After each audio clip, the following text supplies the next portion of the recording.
Good morning, everyone. Welcome to the May 26, 2026 School Board Workshop.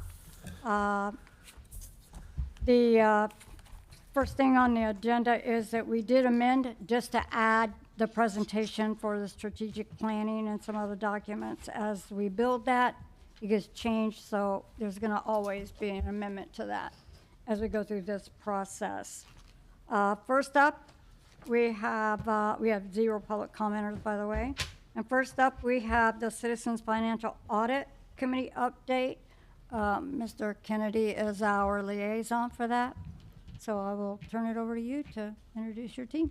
Well, I'm going to turn it right over to Jim Daniels, Chair of the current and upcoming, thank you very much, sir, Chair of the CFAC. I was discussing it with these two ladies over here if I got it for life, but it seems like it. If you want it, sure, it's do. yours. Thank you. I was, the first item on the update is I was reelected. The other two CPAs in their businesses both travel quite a bit. They convinced me that since I'm in town, I should be the one continuously, and I did accept. I will say, though, that I'm in my second 3 years, so a new chairman's coming soon. Second item on the report is we've got 2 audit reports in process right now.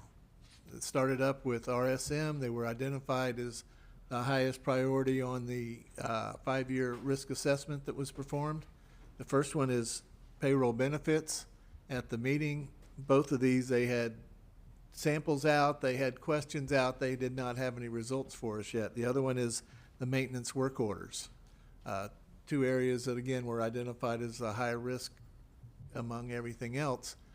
We do expect to have their reports at the July meeting, and we'll be bringing our recommendations to you at that time. Again, they had not done any, gone far enough yet to be able to give us any preliminary assessments or anything other than it's in process. But the third item that we discussed with RSM was these post-audit reviews. And these are items that when you close out an audit, there always seems to be a couple of things that need to be followed up on, to be dealt with. With the CRI changing over to RSM, I had pushed CRI to get these closed up, get them cleared, because we have a new superintendent that doesn't need to have baggage carrying over. We also spend money on them every time we go and look at them again, and we want to be careful with the dollars. So we've got 5 open items. 3 of them are either ready to be checked off by RSM, or 1, the transportation operations, the recommendation requires a change with the union contract. So what we had recommended is there be a 3-tier maintenance worker structure. Again, the union hasn't signed off on that yet, so it's kind of beyond the ability of the staff to close that until that is resolved. But the top 2 of them, the personnel report and the MTC point of sale, are still open. One of them, the top one, the personnel report, I consider and they considered it to be a high risk. And what this is some software, I will say, oversights or deficiencies that carried over from PeopleSoft and is the implementation. Their resolution at this point is to have a software update and hope to have this closed by December of this year. What that involves is some of the access to personnel files weren't closing fast enough to maintain security. In this day and age of identity theft and other issues, that is a high risk if we're not closing them up automatically. And again, it's not somebody doing something per se, but other than we need to tighten up the software. And again, the report to us is it will be dealt with by December of 2026. The other one is the MTC point of sale in the bookstore. That, when we compare it to the overall budget of the school board, is a relatively small, I won't say insignificant, but small item. But the counts were averaging 9% off. And coming from a commercial environment, if your inventory's off by 9 cents, that's usually all hands on deck. We need to look at what's going on in the point of sale, how they tighten that up. Is it You know, are books getting out? What's going on? The staff, again, is working on it. You have had a large amount of turnover there and new people coming in, getting their hands on it. So it's reasonable to be dealing with that. We did go to the extent where we had CRI count the inventory 2 years in a row, which is how we identified this discrepancy. So it's not the inventory count, it's the process through the year. Again, the dollars aren't real big, and they're not significant to the budget as a whole, but to that enterprise environment, it is. A 9% deficiency needs to be addressed, and they are. We have a couple of motions down there that came out of the committee, and I'm actually going to ask you to table them because subsequent to the committee meeting, I sat down with Superintendent Breslin and Deputy Superintendent Sellers. We walked through each of these in detail, what is going on, what is the history, and we identified a few things we need to deal with. Number one, we are changing auditors. And anytime you get a new auditor, they might laugh, but you got to train them. You got to let them know who's who, where to go, what's here. The other thing is they were tasked by myself to try and get these finished after CRI didn't. I told them by the time we finished your first year, I'd like to have them closed. The superintendent doesn't need them carrying on, and anything we have going forward is coming out of their work, not CRI's. We wanted that nice clean cutoff. We didn't make it. One of the reasons was they spent the time on the risk assessment, which is lengthy, and they didn't get started on this until, I think, February, March. Was it March? To be able to go forward and try and close this out. So they are still open. But the first of the motions was that it was made by me after discussion is that we ask that everything that's open at this point be closed by December. Let's get it cleaned up. Let's get it over. And that date, in my mind, was identified by the software supposed to be there. One of the things that may still remain open is the transportation structure for the maintenance because we got to wait till we can get the union to agree to that in your contract. So that is likely, but the others, we want to have them closed out and zeroed. And then to put a 1-year deadline on all of these. If there's a post-audit review, we have it resolved by a year or we're bringing it back to you. Second motion was to hold the management accountable for getting this done. After this discussion with Superintendent Breslin, with Ms. Sellers, I think we have some homework to do before we can come forward with any motions. The first thing is we came to a better understanding of what's involved, what's in there. I think it was very educational for Dr. Breslin. She better understands the process now, understands the risks that are involved. But the next step is going to be before our next meeting. I'm going to sit down with Deputy Superintendent Sellers and representatives from RSM, and let's see if we can come up with a better roadmap of how we're doing things. Who's on first, what the response should be, how we feedback. Again, they didn't start till the last 3 or 4 months, so fine-tuning it, getting it better. We will come back to you after the July meeting with a better targeted set of motions based on that. The other thing I'm going to do is on our agenda will be PAR, how it works, how these post-audit are to be performed, how they're to be closed on, what kind of timeline we have, what kind of staff response we need to have, because we've kind of been making it up as we go. I'm not saying that's a bad thing, but we're going to try and be more focused and precise on what is the process, how are we going to do that. It'll probably end up I think that if we do establish timelines, when we hit those timelines, we'll be bringing those back to you. These are still open, these are still at risk, especially if they're a high risk. A lot of these are low risk. Again, some of them can't be done until the contract is renewed and accepted. You all know the problems of keeping your buses running. I don't need to say anything about that, and the staffing for the maintenance department. I know we've been farming some of that work out, and that's not optimum, but it's what we've got to do. So we're going to be discussing that, coming up with a better framework to come to you with. Again, we have no authority. Anything that happens has to happen at your level.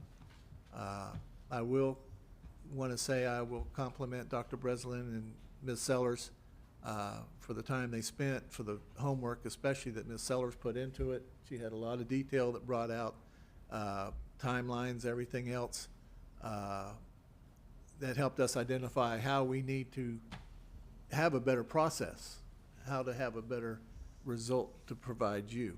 And at the same time, minimizing how many times staff has to look at it. Because every time you go back in there, you're spending some of that time. And of course, that is a very valuable, very limited consideration.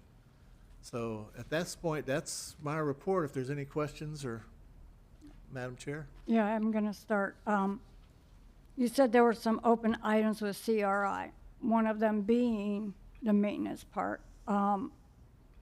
Why are those still open? That's what I'm concerned about, is Well, why. again, the Yeah. one on the Right, personnel report is a software issue. They're looking to bring that forward. The MTC point of sale, they've identified what's going on. right. But the financial aid, it's basically they've got to come in and check. Apparently it's finished, but they hadn't had time to check, sign off on that yet. The operational audit, the same thing, had some of the same comments that the Auditor General had, but the staff had already come up with responses. We've got to I finish. understand Why do they still have it open? Right, That's why we're trying to, the PeopleSoft and the items that are still outstanding have been there for a while. Because I look at those reports and we get them, well, we've changed some things there too, but, this is why we want to set up expectations. right, And accountability, and have it so that everybody's on board. You know, one of the questions I put to the superintendent is, how long should it be? And she can't answer that yet, but we're going to. okay, My push will be to have anything coming out of CRI closed up by the end of the year. If Okay. it's not, it may be that the contract may still be open. We'll just have to see how that goes. But all these other 4 items, that they are resolved, they are closed, they are gone, and anything we go forward with will be an RSM item that comes out of these reports. First 2 of which are this payroll benefits and the maintenance work orders. So if anything is not closed up out of those will carry over. But we expect to have, what are the expectations to get them closed?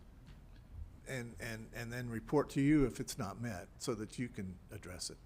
I Okay. don't think there's any intent or failure to do things. It's just the process was rather open and loose. right. We're trying to tighten it up. You can't, I can't hold somebody to account if I don't have the expectations clearly identified of what they're expected to do. And that's what I hope That's what we're we're leading gonna try toward, and do. is lay out the process and then the timeline Yes, for every bucket that we're looking at. yes.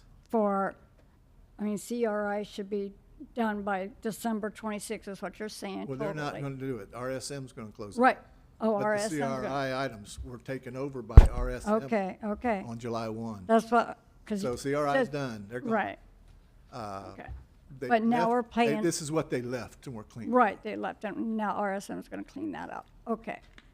So I'm just gonna dialogue with Mr.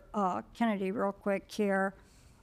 You've been involved with this committee for a long time, and since it's merged, do you kind of agree that there is not a real platform for process and expectations for this? Because it has been kind of just, I know on CFOC it was ask for information and then wait for it, and maybe you might get it, but there wasn't expectations set. We need it by the next meeting.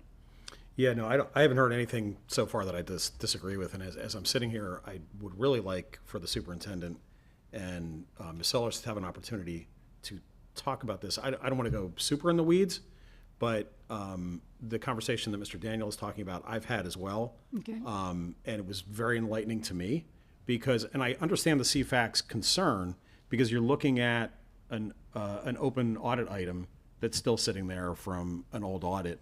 To Mr. Daniel's point, none of these are flashing red lights or Right. or major financial or legal vulnerabilities. Excuse me, I'm tripping over that one. But that conversation was enlightening. So maybe through the superintendent, Mrs. Sellers, Lori, however, Dr. Breslin, however you'd like to do it. But I do think your feedback here and your input into the process should be heard as well. Absolutely. That's okay. Yeah. Yes, please. So board members, first I want to compliment Mrs. Sellers upon receiving the information from RSM. She put together a report for my review that helped me understand all of these various audit findings, as these are things that I had not reviewed previously. So this exercise, as Mr. Daniel said, was good for a superintendent still new to the role to just have the full whole view of everything that was still outstanding. I will say in that information, and we'll make sure that board members have a table that she's put together, you'll see a finding, and then you see the progress. And there has been progress on each single one of these findings. It hasn't just sat untouched. And the progress in every single one of these shows closed, closed, closed, up until the tail end of one thread for most of these. And so you'll see, and that's why Mr. Daniels asked to table the, Two motions. Emotion. The motions, so that Mrs. Sellers can share this with board and go through, so you have all the facts as the motions come forward for consideration. There just hasn't been time in the week that, we just met last week, Mr. Daniels and Mrs. Sellers and I. So you'll have all of the information and you can understand the clear path towards getting these closed. But the progress is there. I think once you see that, you'll feel assured. I think RSM, when they initially spoke to the committee, and of course I wasn't in the meeting, didn't have all the steps that had been accomplished. They simply said these are open. And I think it's key to peel back the layers here to see all the progress that has been made. And some of these, I think, in fact, will be closed very quickly. The transportation item, as you know, will take a little more time, and we'll give you some details on that. And then when we move forward with the HR software, you saw the amount of work that has occurred in HR over the past calendar year. And so I think that will be very helpful as we close that item. And so, like I said, these are items that will be closed by December, as we marked, which will be part of the information that we provide that path as well. I think it's been a good exercise. I think it's been an important exercise. I think there's progress that hasn't been noted, but I also think there's a path towards getting these small items, but still important items, closed and off the books. Okay. Mrs. Heller, did you want to add anything to any of that? Yes, the spreadsheet or review of each of those prior audit findings that were brought to the audit committee at the last meeting had post-audit work done by CRI after that. After having discussion with RSM, the dashboard they had shared with the committee was based on initial dates of all of these reviews, and it did not give the details of what had been audited by CRI after the fact.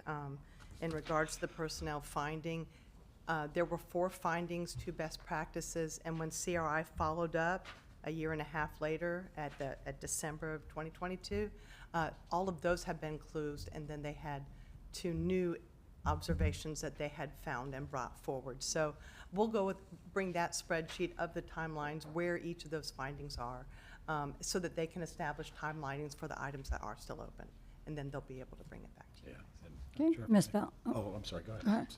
I can wait. You first. Good morning. I just wanted to double check something, because I wasn't quite clear. You were saying MTC's point of sale, there was an issue with the bookstore, and I wasn't quite clear on what that was. They have an inventory of books. Uh-huh. As they sell them, they're supposed to be coming out of inventory. As they buy, they're having new stuff coming in. When you get to the end of the year, you look at what your point of sale system gives you for an inventory amount, then you go out and touch and count the books. Mm-hmm. The count has been off on an average over 2 years of 9%. Oh, 9%. Okay. And that's what I'm saying. It is a relatively small operation in the big scheme of things, but a 9% error in an inventory, in a sales process, is significant It is, in yeah. a commercial environment. So Okay. uh, Yeah. we've also had quite a bit of staff turnover there. So, you know, they've been tightening things up, but just still, it was something that needed to be noted. We'll have to follow up and see what this count is at the end of June. Okay. And what was the MTC financial aid? I mean, it was pretty much done except for just needs to be closed. Is that right? Yes. I can interject Yeah, okay. about that. Go. So they had done the appel, an audit of the financial aid, and their findings were related to, you know, the return of funds. They did come back and did a post-audit at April of 2025, and then all of those findings were closed at that point, with exception of they did have a finding with the return of Title IV funds. This is when people withdraw, be able to get those funds back from the Okay. students. And fortunately, the Auditor General did select student financial aid as a major federal program, so they did test withdrawal testing. They did not have any findings, so it appears that the controls could have been rectified, you know, between the CRI 2025 and when the auditors came in for the June 30 fiscal year end, June 30, 2025. So that was the only area still left open, and it had most recently been reviewed. Okay. Thank you. That was it for me. That's it. Go ahead, Mr. Kennedy. Yeah, no, I just want to, you know, not to shut anybody up, but I just want to kind of bring this to full circle. Like, this is exactly how this process is supposed to work. This is a great example where our independent citizen committee said, wait a minute, something doesn't look right here. It's a 2 or 3 hour meeting, so Ms. Sellers doesn't really have a full opportunity to lay everything out. And so but they identify, hey, can we look into this? Report comes to the board, administration can react. And what's going to come out of this is we're going to kind of codify that post-audit review process. And that's exactly what this committee is in place for, to advise the board and hold the board, hold the administration, hold everybody accountable. So I don't want anybody to hear this conversation and be like, oh my God, there's things that are, going wrong. Or like, this is exactly how the process works. And so. And I agree that this is a process issue. There is nothing, like he said, no flashing red lights, but it is a process issue. We do need to tighten up that process and make both us, the committee, our auditors, and staff, all 3 of us have to be accountable to this. And we'll be bringing it back to you in a more formal fashion. And then starting with the RSM findings, if there's anything open, we'll have these applied to closing those up. Okay. And as far as the motions that this committee are going to bring forward, do you want them to stay on hold? Because we can't really vote on anything like that. I would ask that they wait till after the July meeting. Okay, We may refine those, have, again, a meeting with the RSM, okay, the sellers, myself, to sit down and educate us all 3 to make sure we're all on the same page. okay. And then if we need to have particular motions, we'll have something more formal than this that. this is- Or even modify your motion or amend it. Yes. So, okay, based on what you do between now and July. I just think we need to do more work on it. Right, okay.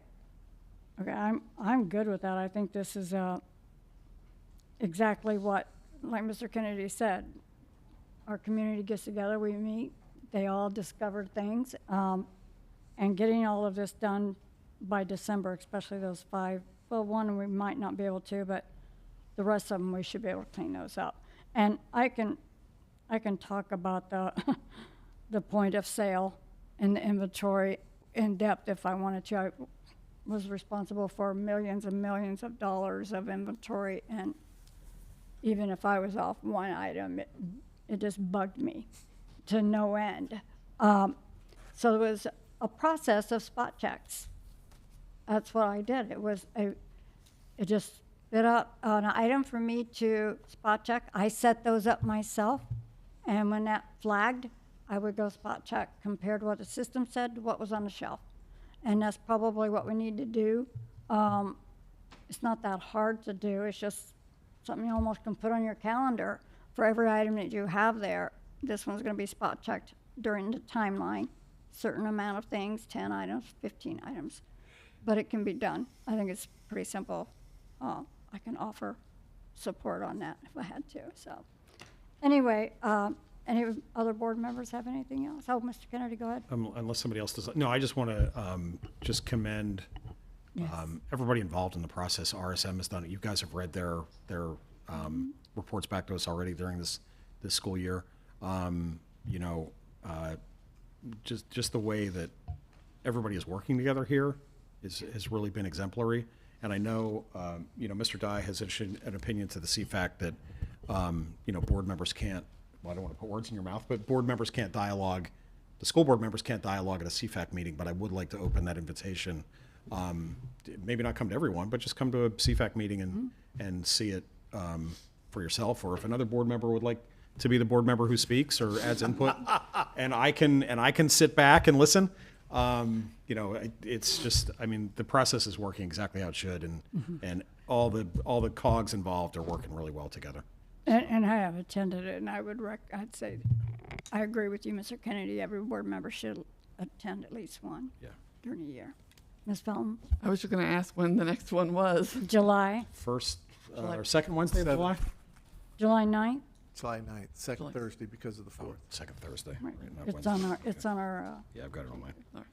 I'll 9 just say, 9 I'll jump in just real quick and say thank you very much, Mr. Daniel, for your leadership and stepping or being voluntold again, maybe. by the Voluntold. committee, but It was definitely more of that.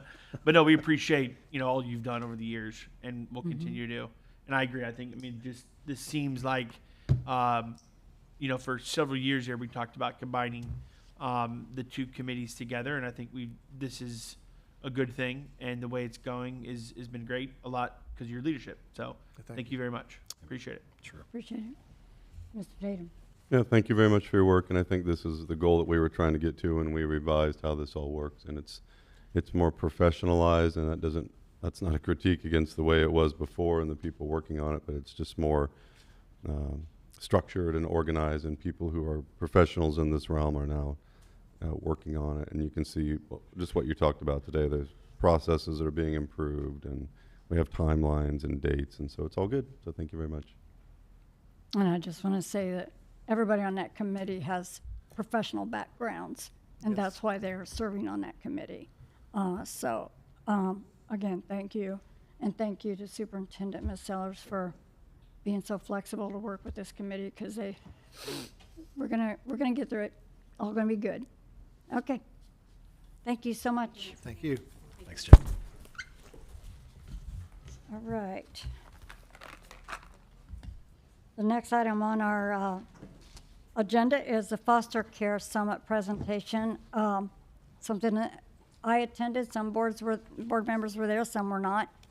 But I felt it was important for the entire board and the community to hear what we had done there and share some of the findings and what the next step is with this endeavor that we've kind of stretched our wings on. So I will turn it over to Ms. Singleton. Oh, good morning, everyone. Good morning. Good morning, Good Board morning, Chair morning. Spray, board members, and our superintendent, Dr. Breslin. I'm not used to this. I don't think I've been at a board workshop, so then I was just coming to the podium to speak to the diocese. However, I will try to operate the PowerPoint presentation and speak at the same time. I have with me Mr. Jeremiah Bowman. He is with the Manatee Education Foundation, and then I will be introducing Ms. Susan Goodhue to the team afterwards. On April 4, 2026, through the partnership among the School District of Manatee County, the Manatee County Education Foundation, and United Way, a collaborative foster care summit was held.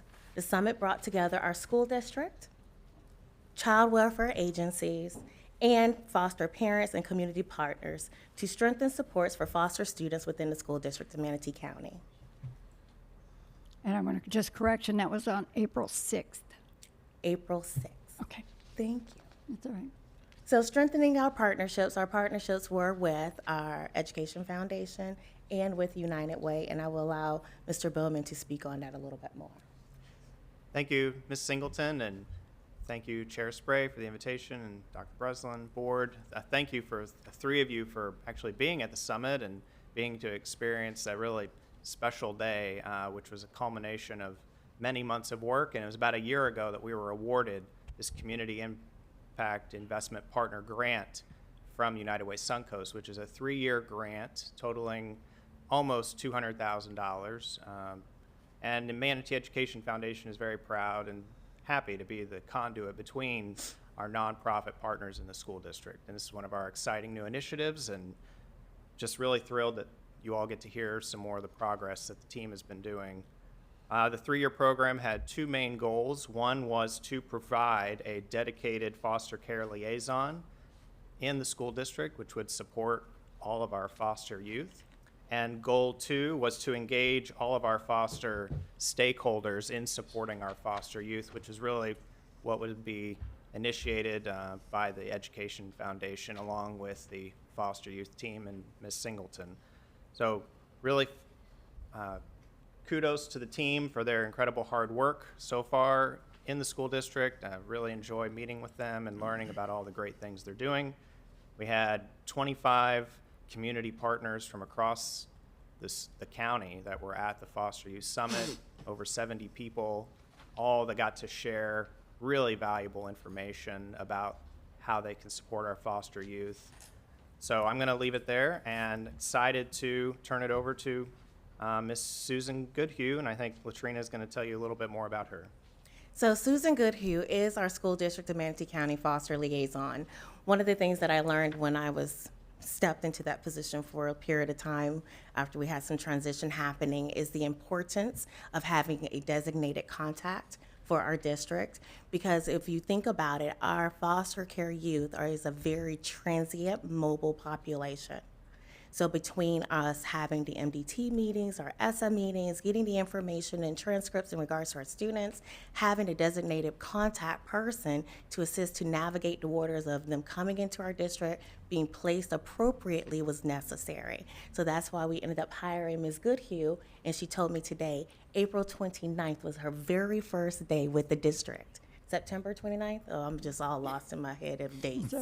So September, oh yeah, because April 29th, that would just been a hot mess. Oh, so September 29th, she came into our district. However, she was previously in the district in the role as a teacher. So I'm going to let Susan speak a little bit in regards to what she does. Good morning. Thank you all again for having me. So my primary role is when a student either is coming into care or changing placements is to ensure that their education is as stable as possible. So that's working with my counterparts in the child welfare world to gather all the information that a school would need regarding the student. Or if it's an emergency situation, we are acting as quickly as possible to get the child back in school. Placement changes happen very frequently, so trying to keep the student in the school of origin when possible, navigating those transportation needs, ESE needs, if there's things that involve student services, working with all of those departments, just to ensure that our kids in care are receiving the education that they deserve. So of course, we do have the laws that are connected so that you could have that for a reference. And it is cited in our ESSA, Every Student Succeeds Act of 2015. Basically, every single school district must have a foster liaison within their districts. Mm-hmm. With that, our requirements of what Susan went through, what she works with, and what we have started doing, especially with having the summit, being in communication with Lutheran Services, Safe Children's Coalition, really thanking our Manatee Education Foundation for providing us that atmosphere and venue. We've went from just handling meetings, Susan being present, navigating the waters, trying to make sure that our kids are appropriately placed, but also meeting with Safe Children's Coalition on a monthly basis. We've had the opportunity to go to Lutheran services. Last week, Susan with Alicia Carrillo. Yes. Perfect. I keep getting names mixed up. Out of our, I forgot what department. she works with. Student assignment. Thank you, student assignment. The two of them went to Lutheran services and conducted on their campus how to register students inside of Focus. Because of the turnover with our case management on the other side in child welfare, we felt that was an area of need. I would have to say, most definitely an area of need. But training our case managers to understand how to properly enroll their students when they're coming into the foster care situation within Manatee County. So that will be something that we will continue to work with Lutheran Services on, making sure that our case, they have a influx, I would say, of case managers every 2 to 3 months. Yes. So having consistent training of the individuals, having communication and dialogue with Susan and that team, that is something that we're working on to alleviate. So within our very first year, the goal was just mainly enrollment, proper enrollment of our students within our district. Next year, our goal is training of not only our registrars, our school administrators, and our schools, but also looking at, we have 3 group home settings with matriculation from elementary, middle, and high, working with ESE and with our student services, because some of those students that are coming to our group homes have those various backgrounds. So what can we do as an institution to provide ongoing professional development and support for our educators in our system in the area of trauma-informed care? Not going to go through all of the federal requirements, because I think that is something that you all can have privy to with the presentation. Our state priorities is school stability, and our bids, which she participates in. We did invite our state representative. She was not able to make it, Beverly Wilkes, but we've been in communication with her and our trainings on the educational side of foster care with our representatives of District 12, but also throughout our area within Florida. So Susan talked about it in regards to our priorities with the immediate enrollment of our students, making sure that we have the custody letters, the communication with our schools in regards to anything that may impact our students being able to enroll in an immediate basis. And then when we have the area of ESE and DJJ, just understanding sometimes a student's exceptionality dictates the school placement because of the clusters that we have within our school district. We have a working representative within the Department of Transportation, that we have a designated coordinator that assists with coordinating and making sure that our students are provided transportation. Susan works with that person directly. We have our communication in regards to our records and how we're able to access them, and making sure that our foster contacts and also other agencies within, that we're not sharing our student information inappropriately, I would have to say. When I took over and had that opportunity, sometimes they were sending records of students with their grade point averages or transcripts just to me via email without having the email encrypted, not understanding that as a employee of a school district, all of my records and my emails can be requested. So then that means students' viable information is being released. So we've trained, I would have to say, the other agencies when they're communicating with us, that we don't even accept emails from them unless it's encrypted. I have a real quick question for you. When you're talking to our partners, I'll say that, I know there was a gap in communication with if a student was coming into foster care and or leaving foster care. That was one of my primary reasons for getting kind of involved, was closing that gap. So we know almost, I know the court has to sign off on things like that. So are you looking to what they do and trying to modify that process? I know there's laws and all of that, but is there any way we can kind of minimize that a little?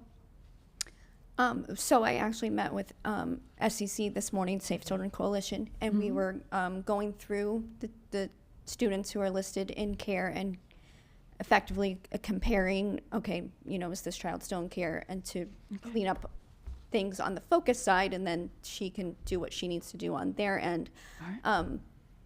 Latrina and I had also met with Lutheran Family about 6 weeks ago, and we emphasized the importance of we need that information the school needs that information basically the same day any change happens, whether it be a case management change, a address change, if the students are returning home, if they're coming into care, because the schools can only go based on what the focus account says. So we were coming into situations where that wasn't updated, which presents a safety risk to the student if the guardian who should not have contact is still listed as the primary. So we've emphasized making sure that those changes occur same day. Awesome. That was and when, for the board and the public, when they're talking about the 12th circuit, it's the 12th circuit, which is Correct. Sarasota, Manatee, and DeSoto County. Yes. So although we're dealing with Manatee, some of those students might be coming from a different county. So that's why we're talking about that. I just want to make the public aware of what the whole looks like. overall is for the community, Beautiful. to understand that. Okay. So where we are today, fluently, we have about 271 students in care. We are finalizing our point of contact list at our schools, and that point of contact, basically every school has a point of contact. So our administrators did very well with assigning a point of contact on their campuses. But it's the training of those individuals in regards to foster and making sure that our children that are being enrolled at their school have a certain person on campus to make sure that their transition is easy for them and a little bit seamless. The other thing is, well, we've already taken care of that, coordination with our various departments, that has been already solidified. Also, I'm gonna jump to that last bullet with developing a flow chart for enrollment procedures that has been completed, and training will start effectively July of 2026. So Susan's already signed up to be at our registrar training or beginning of the year services with our registrars, guidance counselors, social workers, school admin. So all of that's been taken care of. One of the things that we will continue to do is making sure that SDNC is always present at the table in regards to anything that is occurring with our foster youth within the community, but also continuing to develop our community partners that we do have. As I talked about that flow chart, this is what it looks like so that you would have a visual representation of it. And it just goes through those pieces of what enrollment would look like within the school district of Manatee County. This was developed as we were creating this position. I would have to just give kudos to Dr. Breslin, because when I went to our, it's usually what we call the National Title I Conference. So I go there yearly, I get ideas, I come back, I make ideas happen, we find money, it just goes into place. So that's the one thing that I think I have a very strong handle of. But I also have to have permission. Sometimes I don't seek permission all the time, which I'm working on. But with the permission that was needed, that's why that partnership with ensuring that we found grant funds, but also able to break those funds with some of our entitlement grants, that we're able to have that position. So it's a joint partnership between the two, but also with those additional funds that we're able to support the students in the areas that they need, that they may not be receiving.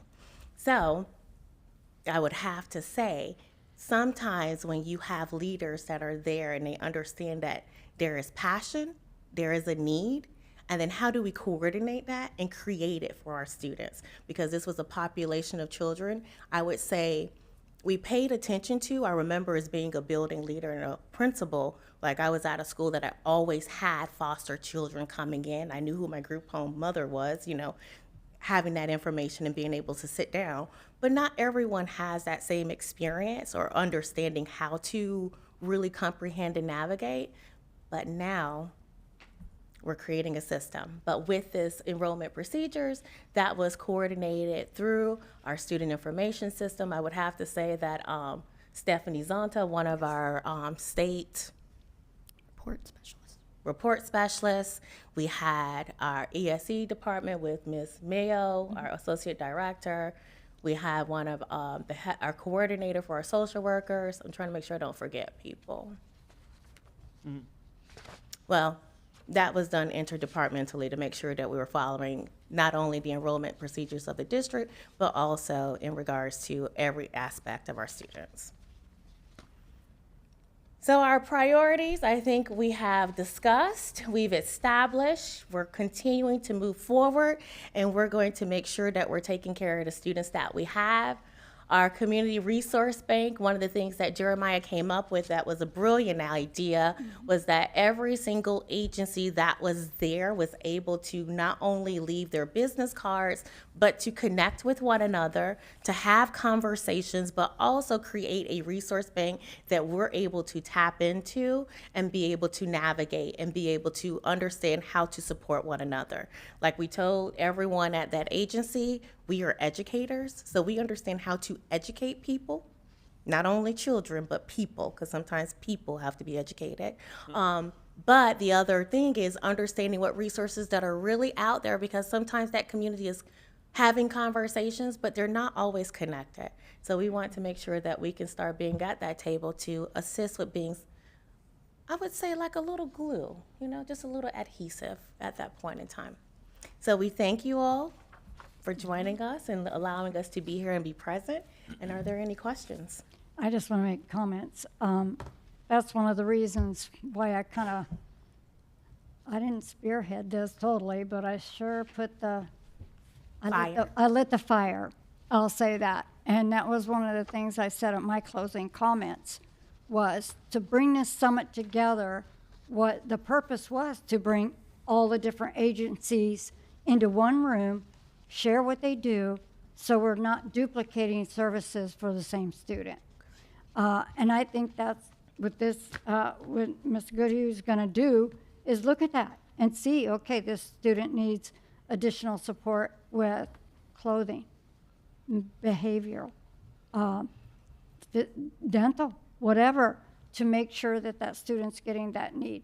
And then to the extra reading, extra math help on our side.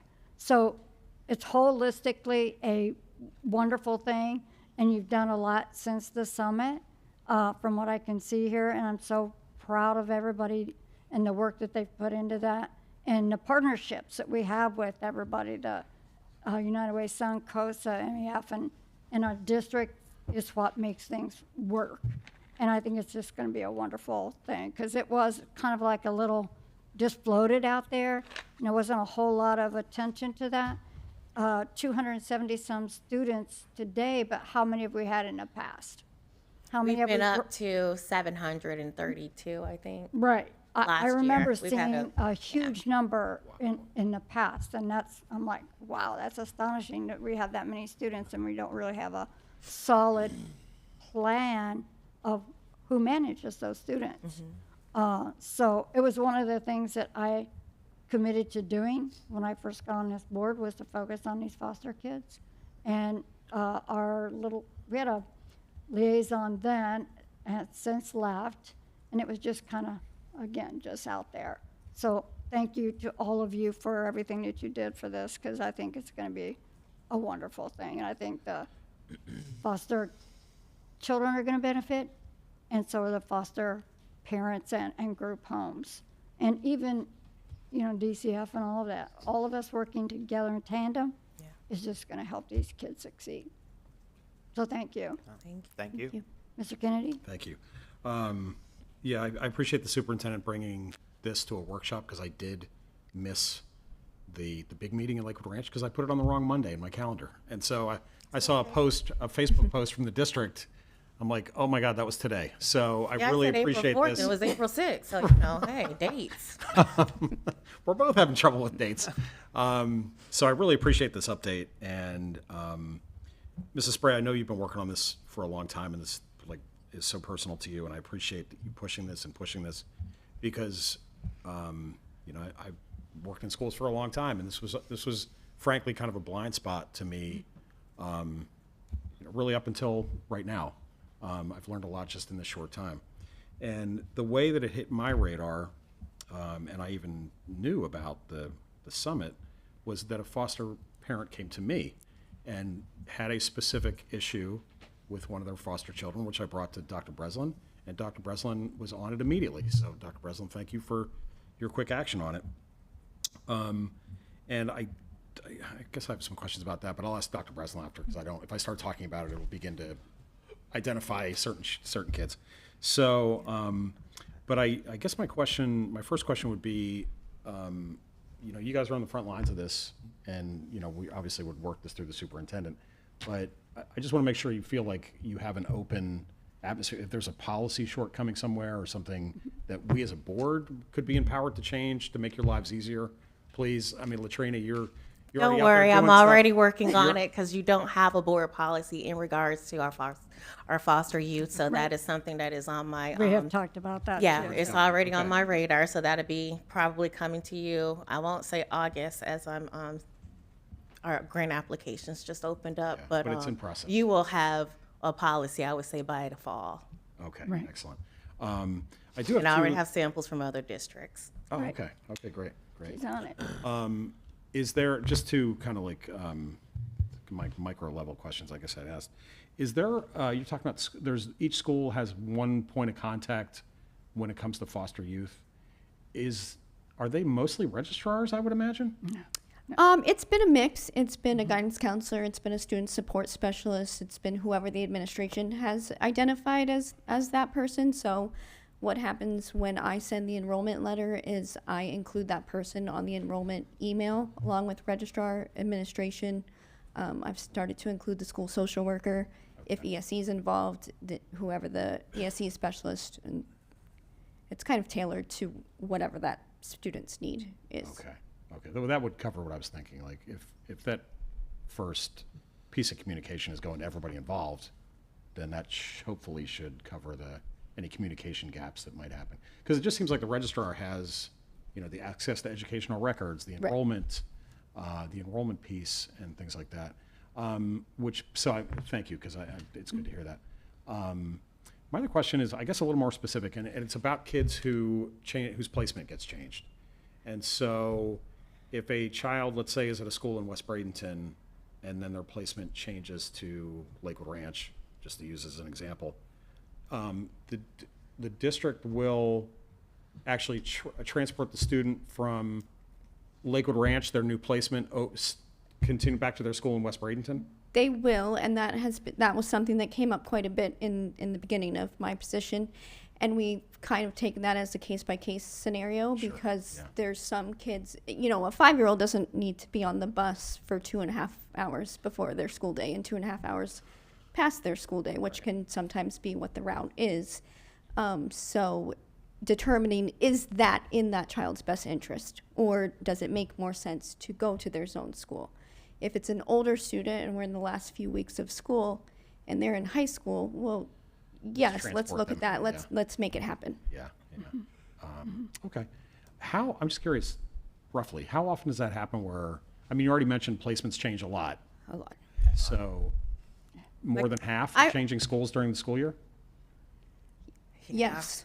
I mean, that is probably in the top 3 things, I would say, of what's occurring and what's leading to the disruption and the educational disruption. So a goal of mine is to work with placement and case management to stabilize them in their placements and put what support we need there so that those disruptions occur less and less and we have more continuity, because they're losing educational time, and then if you throw in ESE to that, they're losing services. Right. And so we have 16-year-olds who are in 8th grade, and that's Not ideal.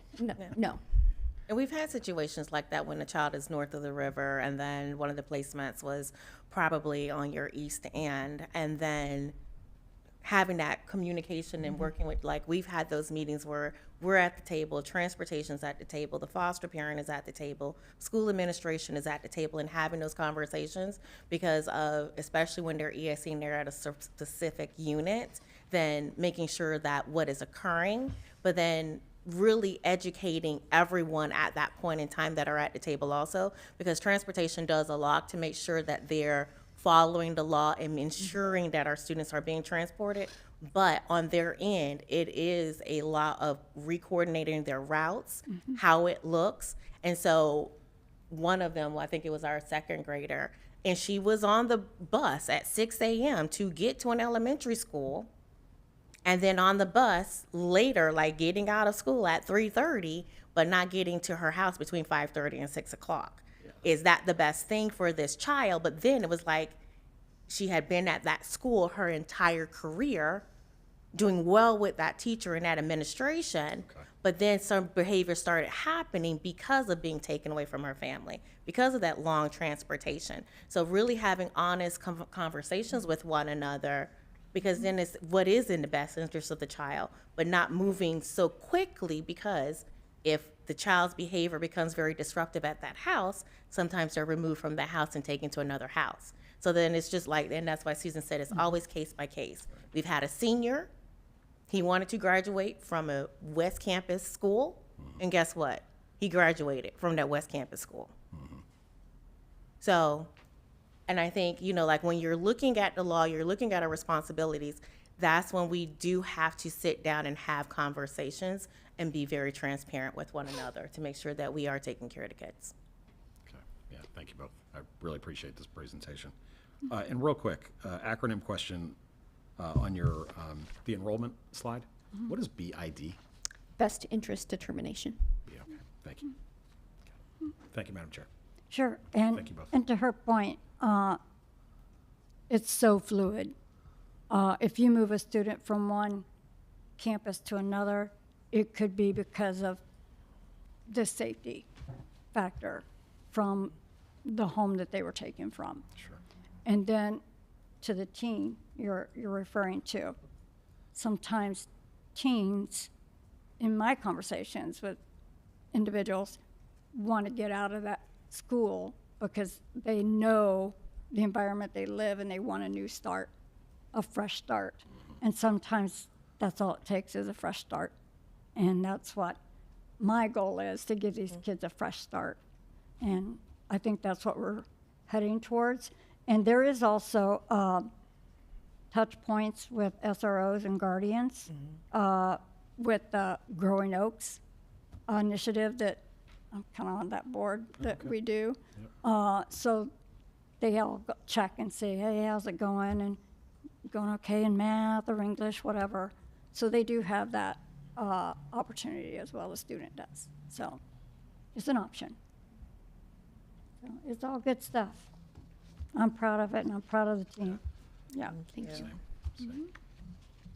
Okay, Mr. Tatum? It's an important issue. Thanks for what you do. My wife is a guardian ad litem, so I know to some degree what's going on here. So thank you.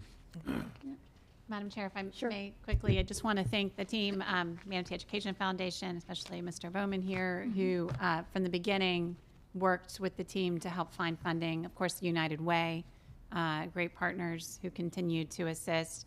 Ms. Singleton and her fabulous ideas that she brings to the table, but our passion is really apparent, but it's to help students who don't have all the help that they need, and so I appreciate that.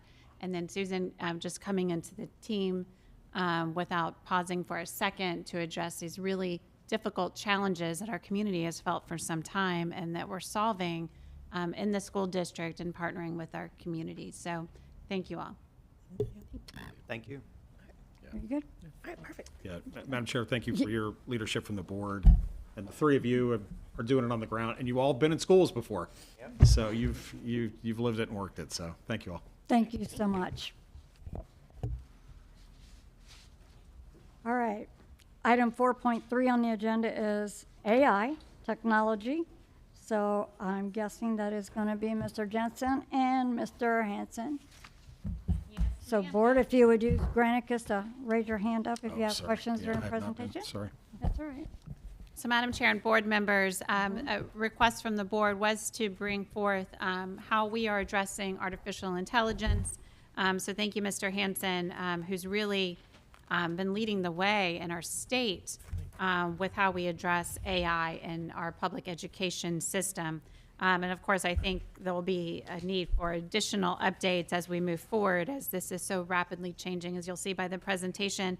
And then we've had inquiries as well as to what we use with our students in the classroom in relation to anytime they're sitting at a computer. And so Mr. Jensen and his team that you'll see in the audience from elementary and secondary are here as well to talk about what we've used this year and what we're planning to use next year to support student learning. We know that the teacher is the most important tool, and that remains our focus in our classrooms. So thank you both. Thank you. Good morning, Board Chair, Board Good Member, morning. Superintendent. I don't think the timing of this presentation can be any better. I'm really excited about some of the information to share with you today. So just as a general background, obviously the work that we're doing with AI in our schools really started two and a half, 3 years ago. Collectively, if you remember the big event in November of 2022, ChatGPT kind of took storm. Yeah. And that's really when you start thinking about how it started impacting the school district, our teachers, administrators, our basis from creating our secure infrastructure, and really the basis of our ecosystem started at that time, as well as our training with AI. We'll get into that in a few minutes, but ultimately our plan moving forward is to ensure, obviously we have a student staff technology acceptable use policy. The board approved in March of 25 the AI policy through Neola, and then moving forward, anything that we do moving forward, obviously these are the guiding documents that we need to ensure. And I also look at AI, one of the key terms being used around the state is to look at this as another emerging technology at the end of the day. It's AI today and what's going to present us next week, next month, next year. So keeping that in mind, I think in the discussion and how this evolves into our classrooms is critically important. I want to touch base on training because it's obviously important. You kind of heard, you talked about, data privacy a little bit in the Foster presentation a few minutes ago.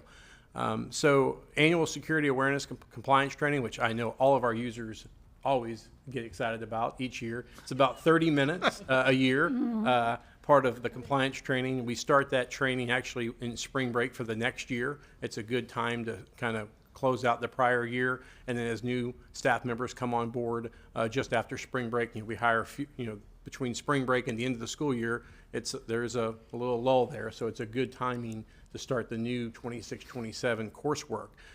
With that, we also have high-risk user groups as well.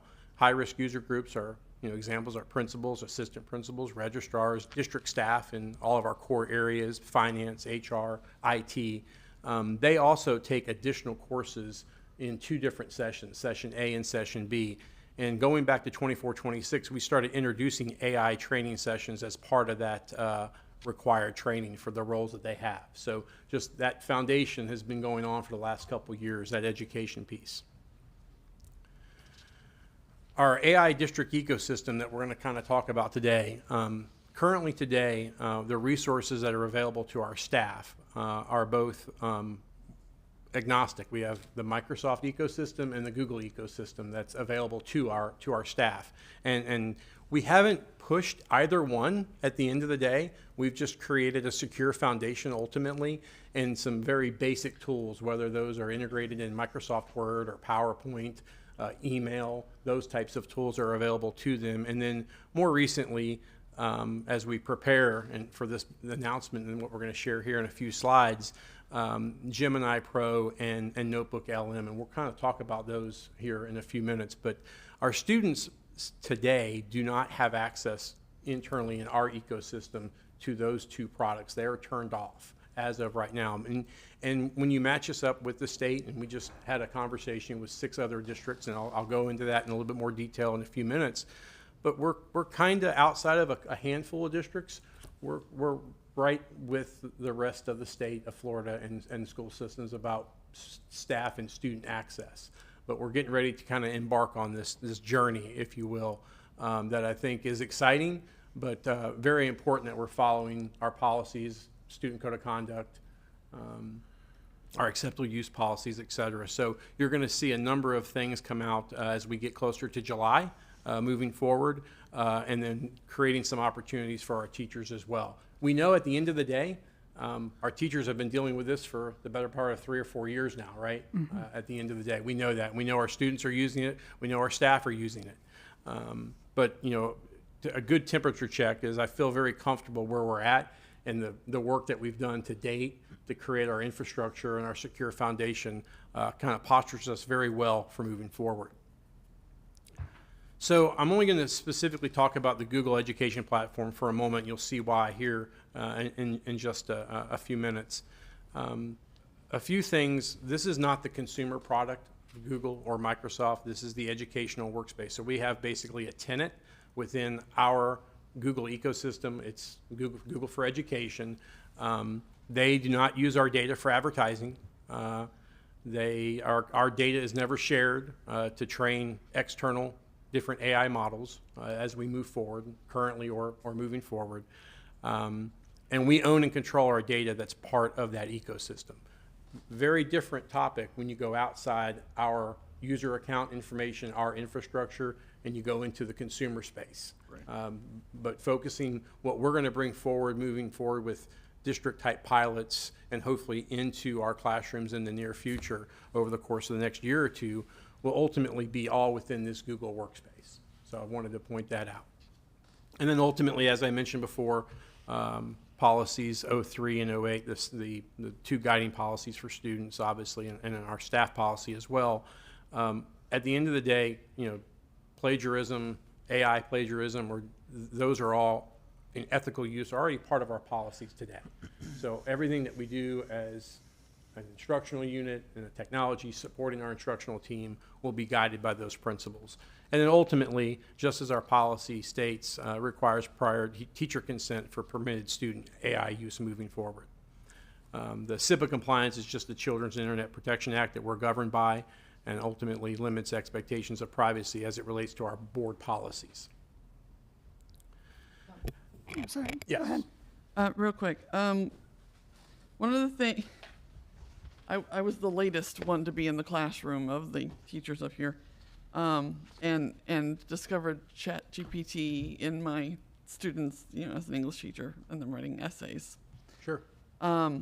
It was not very savvy, you know, 4 years ago, when the kids first started using it, and it was really easy to catch when you read, you know, what they normally wrote by hand and then read their essays, and they were a completely different style, etc. I know that, and I really like the requires prior teacher consent, because that was one of the things, because I was teaching IB at the time, and IB had come out with a policy stating that if you're going to use ChatGPT, you have to quote it as a source. Right. And you could only use like 2 or 3 sentences. So having that requires prior teacher consent, I feel like is a really strong component to that policy. Because then you can do that as a teacher and say, okay, you know, if you having trouble with a couple sentences, you can use it, but you got to cite it. And I think that was really a smart addition to that policy. It'll make it a lot easier on teachers when they say, you know, no, you cannot use it, and then if they find it, then you know, then it's easier to figure out. To that end, are we still using, and for the life of me, I cannot remember the name of the program where you put Turn it in. Turn it in. Are we still using? Thank you. Yes. Correct. Are we still using? Is that still licensed through the district for? Because it was really helpful too in catching, you know, ChatGPT and AI stuff. Correct. Okay, so I just wanted to make sure that that was still out there, because it is really a valuable resource for teachers trying to check for anything that wasn't original. Yes. Okay, Absolutely.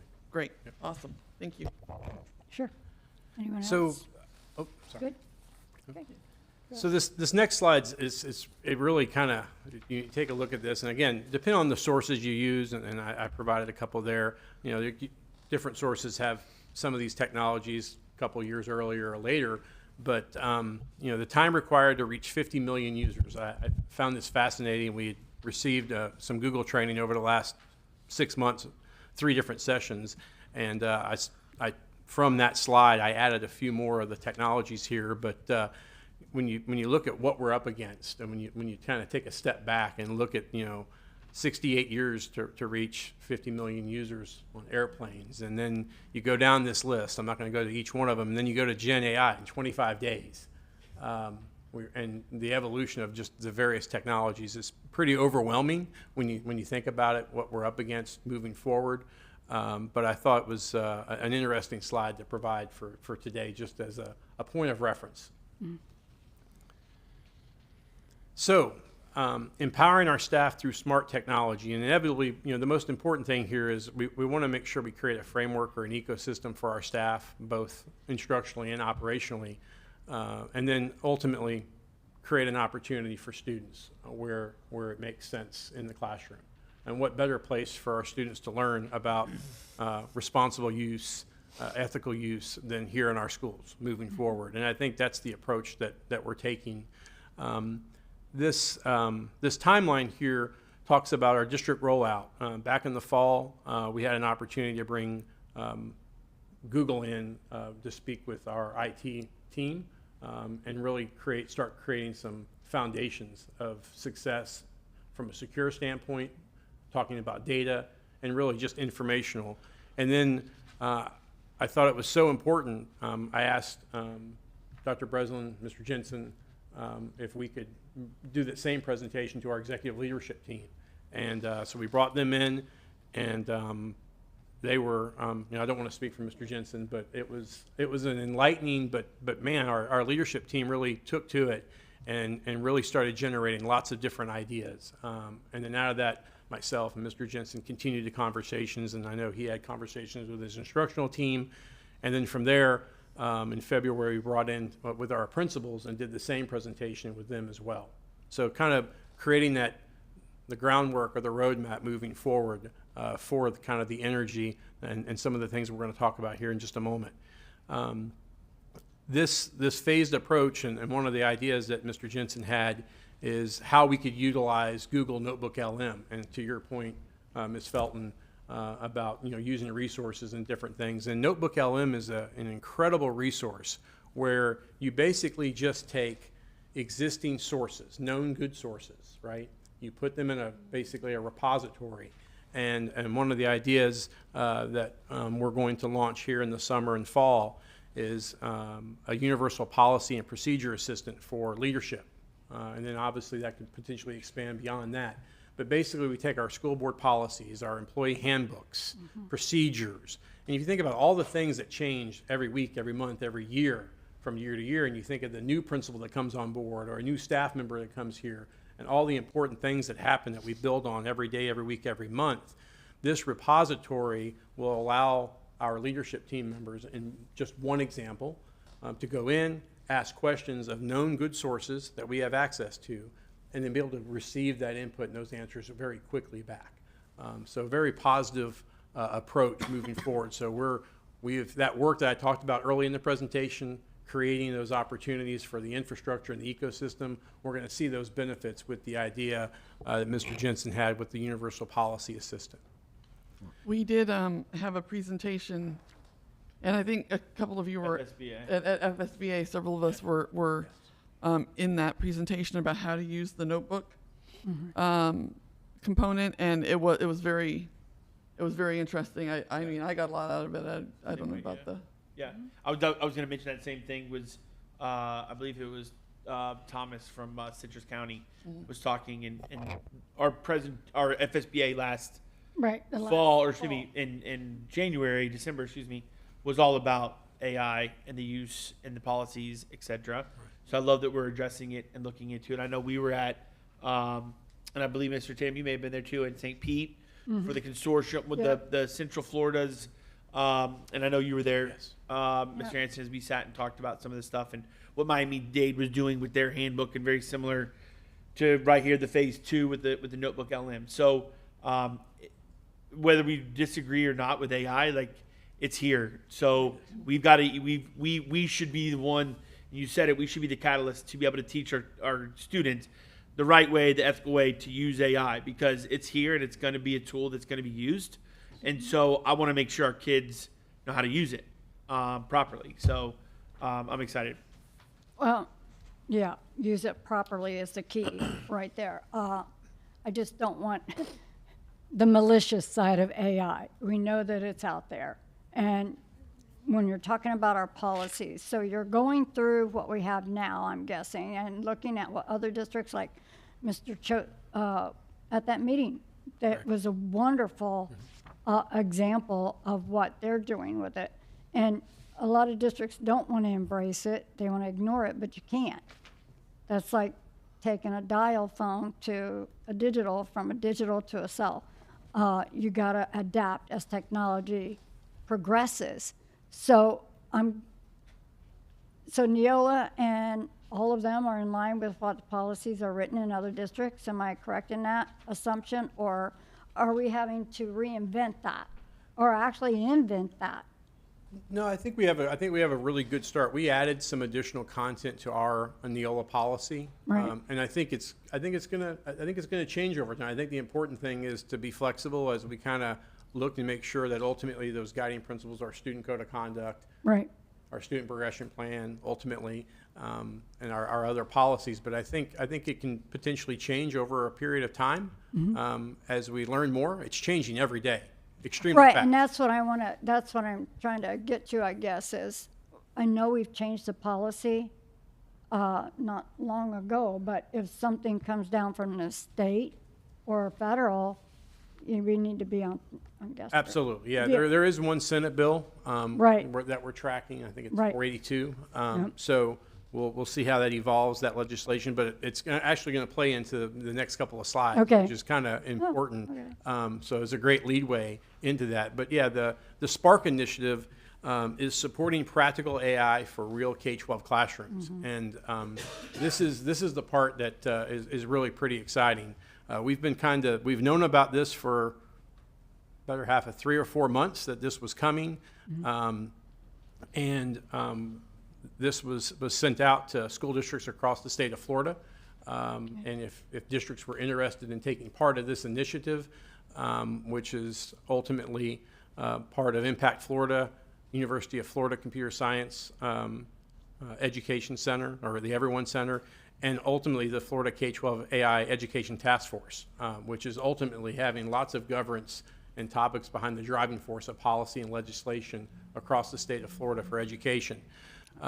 So, having conversations with Mr. Jensen, Dr. Breslin asked if we could put our name in the hat to be potentially recommended or selected. Only 6 districts were going to get selected out of the state of Florida, and just recently we found out that we were selected just in the last 7 to 10 days or so. So extremely excited about what this is going to allow our team here in Manatee County to do moving forward, to network with these other 5 districts, and then what this work looks like across the state of Florida for the remaining 60-plus school districts in the state of Florida. So it will, as I put here, I think it will create a blueprint for our school district moving forward. And certainly, obviously, our guiding policies, and as I mentioned before, those documents ultimately, any policy changes are obviously going to come back to the board, but we're going to get to network with those other districts over the course of the next 15 or 18 months. Right. And I'll kind of go into that in the next couple of slides. Ms. Felton has a question, if you don't mind. Yes. So I'm really excited to hear that we got accepted for that. I have been sitting in on some of the Zoom meetings, the state Zoom meetings for the Florida K-12 AI Education Task Force, ridiculously long name. Yes. But I've been on some of the Zoom meetings with that and participating through that as well. I'm really excited about what they've got going on. There is going to be a workshop at the Florida School Board Associations and FSBA FADS conference in June Right. with the task force, which I was planning to go to that workshop. So it's really neat to see the collaboration across the state and working together to try and make sure that we're all on the same page and that we're all able to have the best resources possible. So I'm really excited to hear that we got accepted for that. That's really great. Yes, the other districts, just for note, are Citrus, Putnam, Broward, Palm Beach, Polk. Oh, So- so it's a mix. So, yeah, so you kind of see where we fit in there. You know, obviously Polk, Palm Beach, and Broward are a little bit larger than we are. We're kind of the mid-sized Florida school district. And then Putnam and Citrus, a little smaller. a little smaller. So a great group of school districts that's going to create an opportunity for us, both at the state level, but this also goes beyond, and it's going to expose us some what's happening across in other states as well. So the cadre team will kind of discuss that. It will be made up of 6 to 8 members of the school district.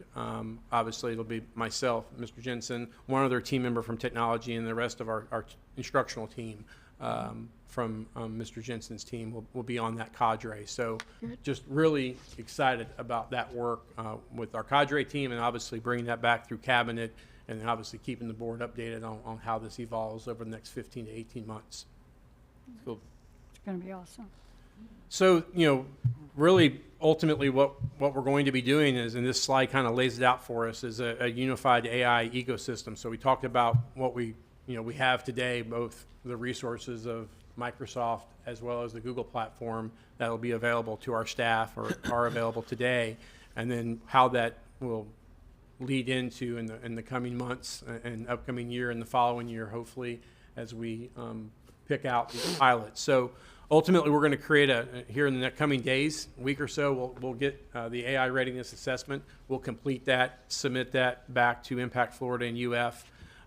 And then ultimately, we just took part on the 21st in a call last week, a kickoff call, where they're asking each of those 6 districts to create one policy-driven pilot and then one instructional pilot. So obviously, Mr. Jensen and the team will talk through. They gave us a number of great examples. We can use one of those examples, or the team can come up with one that may fit even better.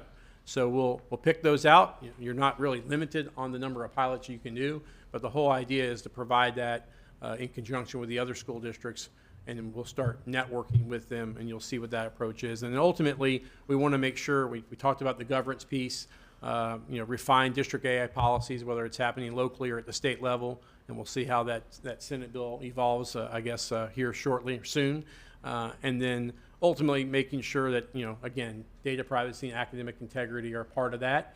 And then, regardless of the technologies that are out there, the most important thing is people and processes. And I say that because the technology is only a small part of it. How we leverage it in our business processes and how we implement it with our staff are going to be what defines our success. The technology is there, but how we build those processes and the people and the teams and how we roll that out are the most important things. So we'll drive this home. We'll kind of use this as a template. I'm sure it's going to evolve. But the strategic partnership, again, I think this slide kind of answers the questions here, what it looks like. All of our costs, there's going to be monthly. We'll start in June with a 90-minute session each month. We're going to take part, the cadre team will take part in a 90-minute networking session with those other districts and subject matter experts through UF, Impact Florida, the K-12 Educational Alliance, as well as other state and national experts. We'll go through that 90-minute. We'll obviously keep reporting back through cabinet and the rest of the school district. There will be 3 actual site visits here in the state of Florida. We don't know what those locations are, but our travel will be covered by this. There will be no cost to the school district for our team to travel to those 3 locations. And ultimately, we'll be there with Microsoft, Google, the 6 districts, the cadre teams, having, I think it's a day and a half, I believe, is what they're saying. It looks like that first one may be in the September timeframe, another one maybe in the February, March timeframe, and then in the summer, early part of the fall. But ultimately, early influence over the statewide model, policies and resources, and then obviously our feedback as part of those pilots in the other districts are important. And then our commitment is just to actively engage in those 90-minute monthly sessions as a team. We attended the kickoff call on May 21st, and then ultimately actively design and test those district policies and bring that feedback back to the cabinet superintendent and to the board and what that looks like moving forward, and obviously providing feedback on how it's going in those other school districts. Very important, different size districts, but very important as well. So we're kind of all in this together. The timeline here, the Spark timeline, again, kind of already went over this, but just kind of encapsulating what this looks like over the 4 phases of specifically the Spark timeline. We're kind of in phase 1 right now. And then, we're going to blink an eye. It's going to be the fall. We'll be opening up schools. So we have some work to do this summer. It will be busy, but I think it's going to be work that we're really excited about and a good positive impact with some guardrails moving forward. And then we'll finish up phase 4 with in-person convening where it looks like ultimately we'll have a long-term strategy. Obviously, there'll be lots of communication leading up to that. And then hopefully we'll keep the board updated in sessions like this and what that looks like and make sure we're on the right track. Go ahead. So ultimately, so 2 questions behind this. So obviously this is state of Florida looking to say districts come together. How do we tackle, what do we need to look at long-term AI and not only obviously the policies, but education and how do we implement that in the education space, et cetera? Are we going to be able to, so I guess my first question is like, what are the guardrails going to be given to us? Are we going to be able to do kind of, hey, this is implement whatever you feel like is best, come back together? And you may not know the answers to this yet. And the second part of that is, do we as a district yet know, and this may be no as well, but do we know what schools, what we're going to, like, are we going to pick certain schools to do this at? Are we going to pick certain grades to do this at? Just how open is this? I hope we have free reign to like do whatever we like and figure it out within our district and what we're doing. I hope there's no like guardrails. Because again, I think this is the future, and I'd like for us to be able to like experience everything we possibly can to then dive down and say here's how we want to build our policy. Yeah, I think I'll answer that first, and certainly Mr. Jensen can jump in as well. So there's no one size fits all. At the end of the day, we're not going to be limited to the size of the pilot per se. And ultimately, this is about not just taking it's taking it from a pilot to actually into our environment as a whole, right? Because you don't want to get stuck in the pilot forever, and it's this pilot, right? So I think at the end of the day, this task force and what we're communicating on is just the guardrails are going to be set based on, obviously Senate Bill 482. We already have some guardrails in place today with student privacy and data and those things, and the guardrails are really built today. It's just how it's going to evolve with the type of AI type tools that we expose our students to moving forward. But as from a size or schools, they're one particular district in the state of Florida is getting ready to launch a specific AI tool and leverage one of these tools in their high schools. And they've picked that out. Hey, 9 through 12, here's what we're going to do. So I think, we're just in the early discussions behind this, but to your point, they're not going to instruct us that the pilot has to be just 3 schools or 1,000 students. Okay. It's really ultimately what the school district decides on what that looks like and what that instructional practice is going to be.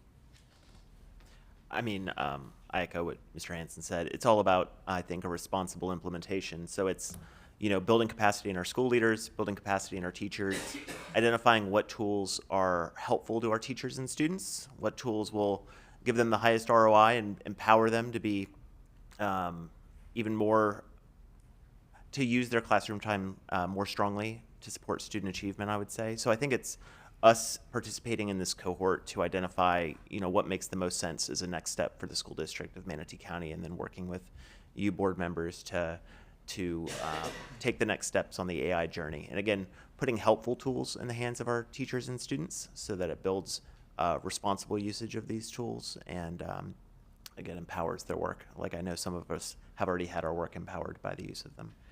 Are we, sorry, Go ahead. are we using it not only just for education, but like operations side Yes. and things like that? Absolutely, yeah. We're, for the better half of the last 2 years on the operations side, we paid for some additional licenses that go beyond just the free version to implement that across really every department in the school district have access to it over the last 2 years. And I think that's one of the big reasons why we were selected is because of the work that we've done in the last 2 years, both securing our ecosystem, both the Microsoft platform, having both of those audited heavily about the access, having the policy, having the policy that ultimately approved back in March of 25. But yeah, from an operational standpoint, from IT to procurement through HR, our assistants here in this building, leveraging it, it's all about creating efficiency and utilizing it as an effective resource. And that's what we're doing.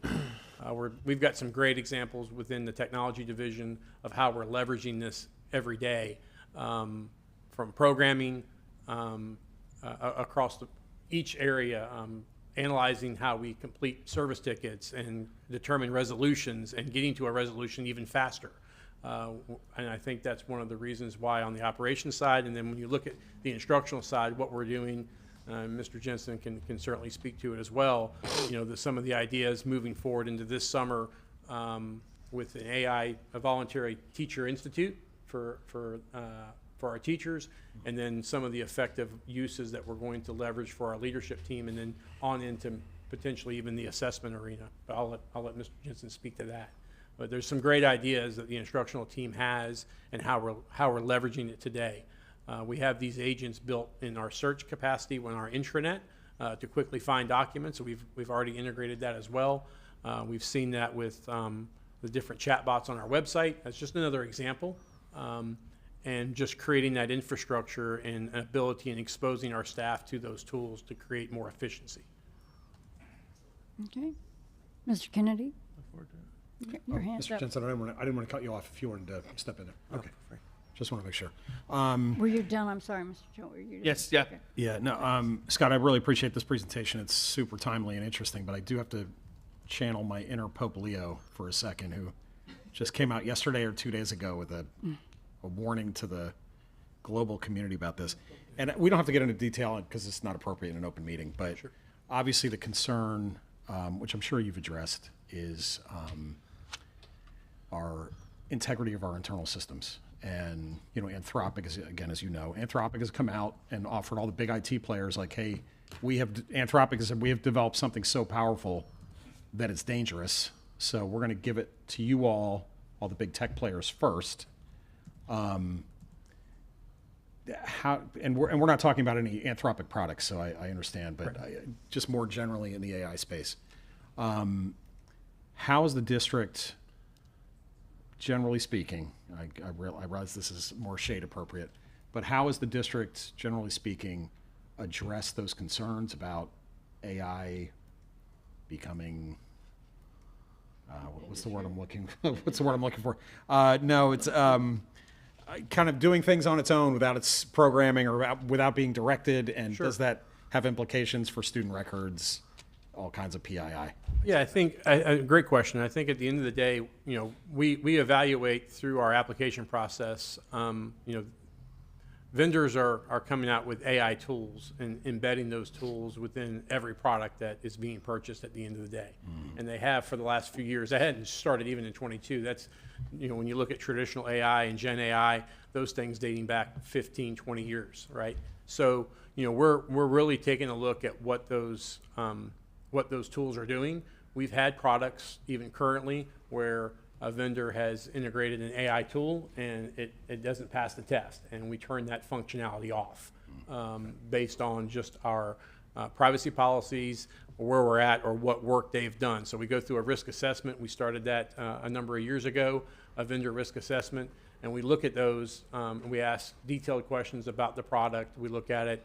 We have conversations and go through that process, and like I said, we've turned off certain AI tools because of that. So keeping students and staff within our ecosystems, I can't control what they do outside of our school environment, Right. but creating those tools inside of our workspaces here within the district on our devices, we have a chance. It's changing every day, and we have to address them. But I think that's why I mentioned that consumer side of AI and then the educational space. And that's what's very powerful about this project, is because we're not just meeting as school districts, we're meeting with the players. You know, Microsoft is at the table, Google's at the table. They're going to be part of these conversations. They're part of that ecosystem.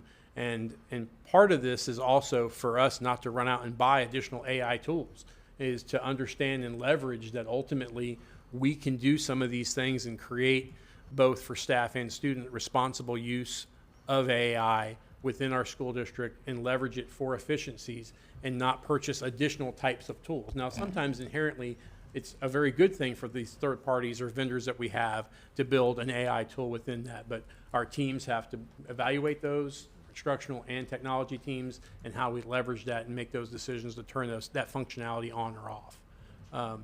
Yeah, and then obviously the training part, and that's what's pretty powerful with providing those. Training is obviously there's not a big window for training, so we have to figure out, and we've done that over the last couple of years. All of our trainings are recorded, and then when we push out an additional license or add a license for a staff member, we require them to go through a training portion, and then again we follow up with understanding the sensitive data, what not to put into these tools, and then we have data loss prevention tools as well. And again, I say it again, I just want to stop and recognize our team, both on the instructional side as well as our technology team members, as we've built this, the work that we've done, the work that the board has supported with our third-party cybersecurity vendor as well. That's all been part of that last 2 years. That work can't go unnoticed because we've been building up to this point to create an opportunity moving forward. So we have some safeguards or guardrails in place, but at the same time expose our students and staff to these tools that are ultimately part of everyday life now. Right.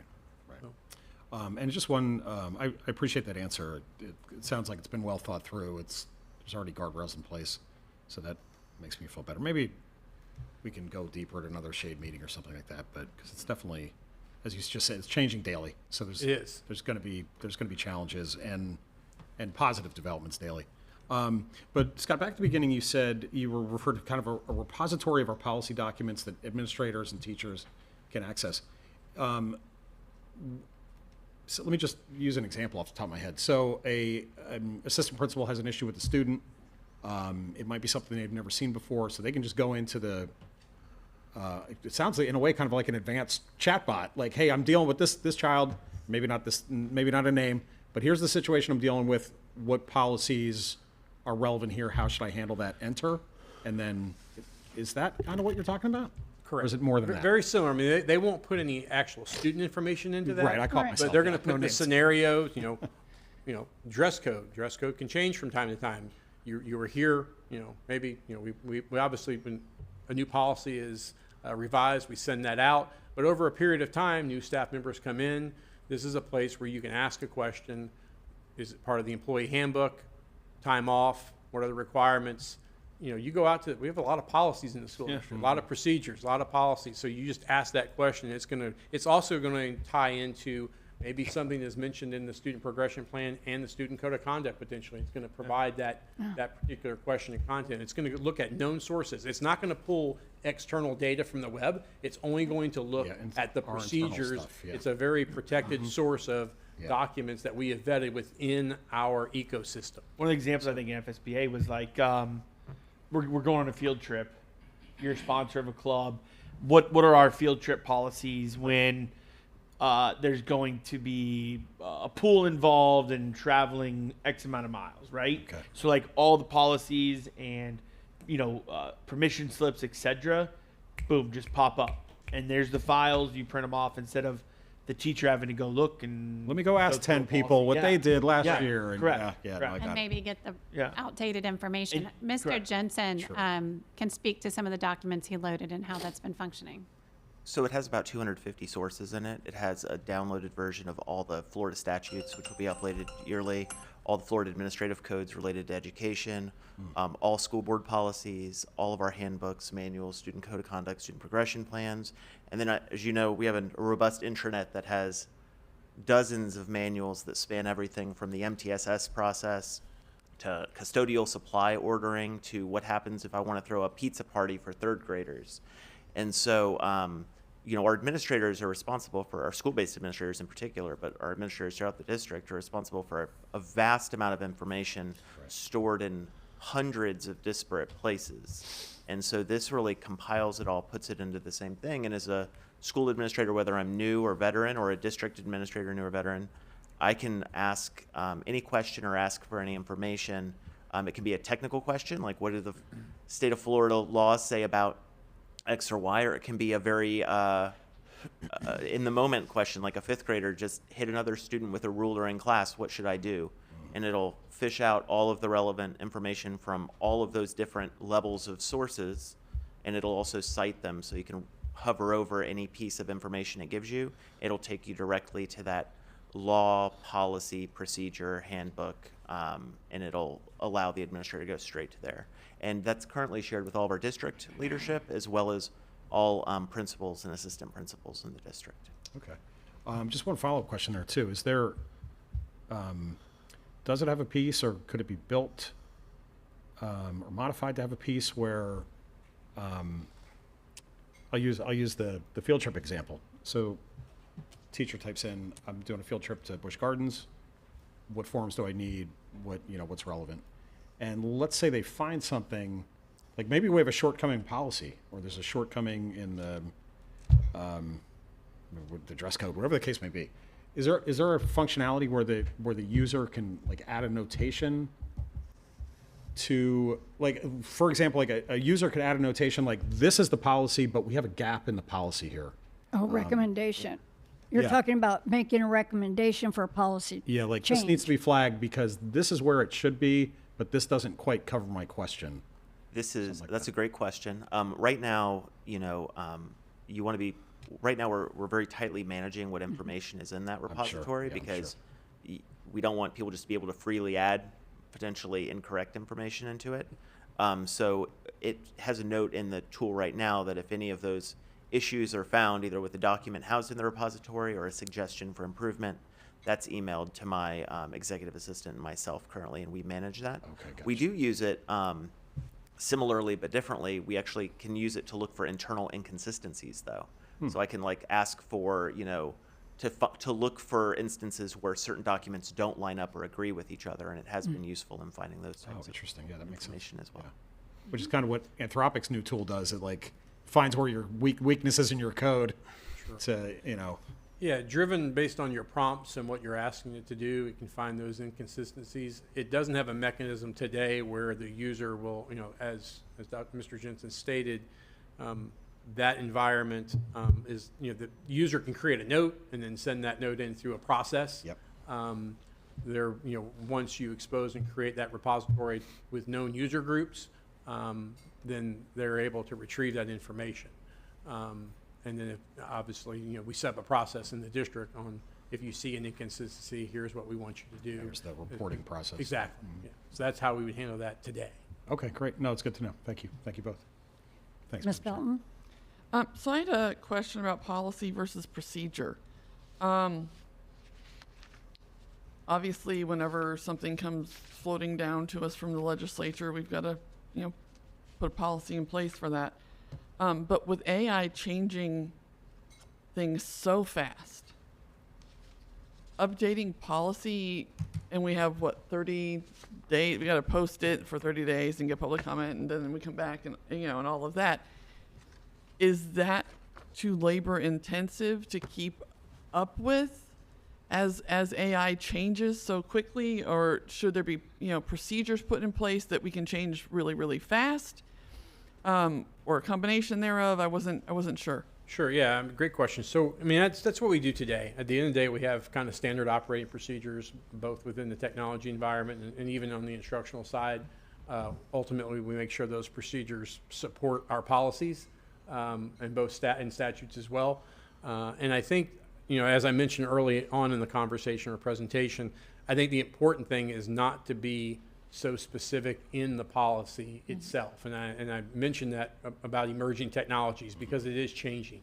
So I think, through this journey that we're going to take off with Spark, I think what we're going to find is maybe we go back and make some modifications to the policy, but I don't know that we're going to be in a situation where we're going to have to change it every 3 or 6 months. I think we have a good starting point with what we've done to date. And then we're going to get into seeing some of these projects and other pilots that schools and the feedback that they're having as well. And that's the big conversation. If you look at the state of Florida today and you match up some of the policies, some of them are 10 and 12 pages long, and they had their reasons in their school district for that. Some are much shorter. Some are more detailed, some are broader. And I think that's what this ultimately is going to do. And we're just really talking about the Senate bill right now on the floor that kind of puts some more guardrails in place. So that's where I feel that we're in a good position moving forward. We haven't kind of opened it up per se to everyone at this point, and we're in a good position with the other school districts in the state of Florida. There's a few larger pilots going on to some extent. They just got started, but we're going to certainly learn more as we go into this journey with Spark and these other 5 school districts. Yeah, I like the more vague Correct. Versus minutely detailed policy because it is. I don't want us having to come back here every couple months and go, okay, we need to change things because something Correct. new came out. And I think superintendent said it earlier, right? At the end of the day, it's the teacher in the classroom. Yeah. This is a tool. At the end of the day, our teachers are going to make the greatest impact each and every day. We want to create opportunities for them to leverage and provide those training opportunities for them, both instructionally and operationally. And then from there, make sure our policies and procedures kind of create that opportunity. It's their classroom. Thank you. Okay, just got a couple of questions on slide 8. You're saying that Spark is, they're the one that is kind of heading up this pilot program. Correct. Is that a vendor? It's a nonprofit educational organization. Spark, I want to believe, going off of memory now, I think dating back to around 2019, I think some of the documentation stated they have worked with 70% of the school districts here in Florida. I think some of that's in conjunction with the University of Florida as well. And I think that 70% of the school districts in Florida, it represents 90% or so, or 93% of the overall state population for private charter schools and public K-12 as well. So they do a lot of work and a lot of different initiatives across the state, but they are a nonprofit organization, and they're working with the K-12 Alliance on AI, as well as UF and the Computer Science Center, Everyone Center. And that's really what's driving, I think some of the, if you look up some of the talking points of Senate Bill 482, a lot of that's coming out of that K-12 educational task force, those guardrails that you mentioned, Mr. Kennedy, Mr. Choate, you both mentioned that. A lot of that work and design and talking points, I think, from Senate Bill 482 is out of that. So that's one of the things the districts we mentioned on the call last week, that we're obviously following that to ensure that legislation lines up with what we're doing, and it'll play a key role in that as well. Okay, so the DOE is well aware of this Absolutely. platform. All right. Yes, all they right. are. Right. And my other question was, say, history. Can you track history of searches? I mean, if there's something that goes array, can we track that back just like anything else? We can. Okay. Okay. Okay. And was any of this in our tech budget? Yes. No, okay. I just want to make sure that's Absolutely. Yeah, gonna be so there. the licenses that I referred to earlier, some of the additional premium license that we bought, it's a Okay. small sample size for staff. All right. We have about 275 licenses that we've issued out to school administrators, principals, APs, district administrators, departments to utilize. And then on the Microsoft side, about 125 of those licenses. And we've had those in place for the last year and a half. Okay. And making sure we're following the guidelines of our acceptable use policies, making sure that the staff receive training and how we leverage those tools today in our environment. Wonderful. Okay. Anyone else? You can go ahead. So with that, I believe that I'll transition over to Mr. Jensen on district-supported online learning platforms. Absolutely. Thank you, Mr. Hanson. Just like we've had concerns and inquiries about the district's implementation of artificial intelligence, we've also had inquiries around, kind of online learning platforms and how students interact with computers throughout the course of their educational experience on a daily basis.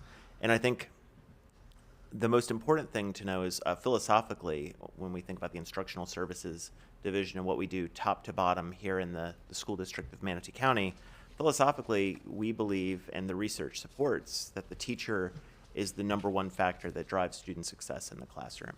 And so a highly effective, engaging teacher in the classroom matters more for student learning than really any other factor we can do at a district or school-based level.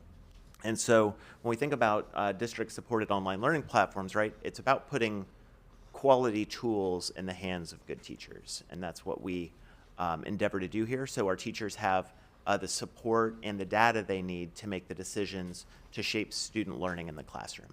And we'll kind of just briefly touch on the kinds of programs we use in our classrooms, about how much time students spend on them throughout the course of their experience. Okay. And I'm happy to answer any questions you have. I also brought the backup team with me. We have Susan Spucker, Dr. Marasco, and Tiffany Spradling here for any curriculum-specific questions I may not be equipped to answer up here. So, Mr. Hanson, would you? Mr. Kennedy, did you want to talk? Oh, I'm sorry. I just All forgot right. to turn it off. I'm sorry. It's okay. So we have about 4 slides. Each slide covers a different level or a collection of tools. And just remember that all of these that we're seeing are not used by every student in the district every day, right? Students are spending 6 hours-ish a day engaged in instructional programs, not computer programs, but they're part of their daily instruction to spend 6 hours a day in school learning. So this is a small fraction of that time, kind of on an individual student basis. So this first slide really looks at the elementary core products. We have one core one for ELA and ELA intervention. We have one core one for math and one core one for science. ELA is Lexia. You may have seen that on some of your school visits. Typically, you'll see students working on that maybe as a small group rotation, while a teacher has a table pulled aside where they're working with students in a small group. IXL is similar and math based. Both rely kind of on students answering questions, and then the program kind of collecting data for the teachers, so the teachers can analyze data regularly and inform their instruction, but also provides like a personalized pathway for the students, so the students are able to have the tool adapt to their needs at any given point, and their teachers see kind of the content that they're working on at any given point. And then the third tool is Penda. Penda Learning is a science platform, and that has standards-aligned science questions on it and science activities on it. And so those are little mini lessons and assessments that students can use as part of their, and teachers can use as part of the curriculum in a classroom for students to, again, get practice on specific science standards and lessons aligned to the curriculum. And that's those are really the 3 core tools we use in elementary. I do want to kind of draw attention to the words district supported at the top, because you of course have schools that may make local decisions about additional tools they use at the school level, right? So like an example of an elementary tool might be something like Accelerated Reader, where students can take quizzes based on books they read and use that as kind of a motivational tool to read more in elementary, which we see a lot. The next one is secondary. You can see we use some similar tools in secondary. Lexia Power Up, that's the secondary version of Lexia. We use that in the reading intervention classrooms. So you'll see that kind of 6 through 12 in reading intervention. You'll see IXL in middle school foundational math. And so those are kind of your support math courses for middle school. Alex, you'll see as a support tool in algebra, Algebra 1A, and some ancillary other math courses for this year. And then again, the only tool you'll see kind of distributed in the core classroom extensively is Penda in secondary. That's the science tool, and again, provides those standards-based science mini lessons and assessments. All of this data that we collect from these tools, obviously the teachers look at it, school administrators look at it, and then we at the district look at it. One, to see the impact on instruction, see how students are using it, see how our students are performing, and then also Mr. McCarthy and the team, we look at the data from those and tie it to student outcomes and make sure that we're selecting and implementing products effectively that are actually making a difference for our teachers and students every year. The next slide has Yeah. Oh, I'm sorry. Oh, I'm sorry. No, Derek, go ahead. My question can wait till you finish. Go ahead. Okay. Yep. The next slide is ESOL and ESC district-supported online learning tools. So again, you can kind of see where these different programs live. Your Teach Town is going to be in your self-contained ESE classrooms. This is several different products from Teach Town. You'll see there's in core, transition to adult, basics, social skills. So it depends on the classroom and the need which of those products are deployed in it. But the primary one in core is basically a modified curriculum that allows students to access the general education curriculum in these self-contained ESE classrooms. Then we have Lexia English. We used that this year as a support for our English language learners. We're actually, this is a tool where we kind of looked at the use, the impact of the tool, and then how other tools were performing. And we've decided to just have students use Lexia Core 5 going forward for that English language support. So we'll be discontinuing that for the upcoming school year. And then for our ELD classrooms at secondary, we have Summit K-12. And we also have Amira in our dual language classrooms at elementary to support Spanish language acquisition and proficiency. Well, I'm sorry, I missed that little part. You said we were discontinuing for 2026-7? Correct. What portion? Lexia English, that second row. Lexia English, and what are we replacing it with? We're going to be using the Lexia Core 5, the one from the elementary program slide, our regular Lexia implementation. Okay. That goes up to secondary, or I see what you're saying. I got For it. elementary. I got it. Yes, ma'am. Yep. Core 5, I got it. Correct. Okay. And then finally, these are kinds of other district purchase systems and tools I just wanted to make a note of. They're not like the others in which they're kind of the individualized programmatic, recommended minutes programs, but these are other digital tools that our teachers and students have available to them. We have obviously Schoology, which is our learning management system, which houses a lot of teacher-based content and programs. Anytime we adopt instructional materials, there's typically an online platform that goes with those instructional materials where students can access not just the online textbook, but additional resources to support that. We have Progress Learning, which is a 6 through 12 formative assessment platform for ELA. So our secondary ELA teachers use that to give mini assessments. We also use it for district progress monitoring, and it helps the teachers identify standards and content the students need additional support with. We've found that very helpful, and we've had some great school-based implementations of that this year. We have Turnitin, as Ms. Felton alluded to earlier, Khan Academy for math, and K1 we have a digital reader, which is some decodable books we have available at elementary too. So that really, like I said, you'll see some additional school-based platforms, but this is kind of the large overview of our major district-based systems in the usage. I think you can hopefully tell from the way they're laid out that we really do place an emphasis on teachers leading learning in the classroom, and these being a support, not taking over the classroom, and that's the goal. Okay. Ms. Felton.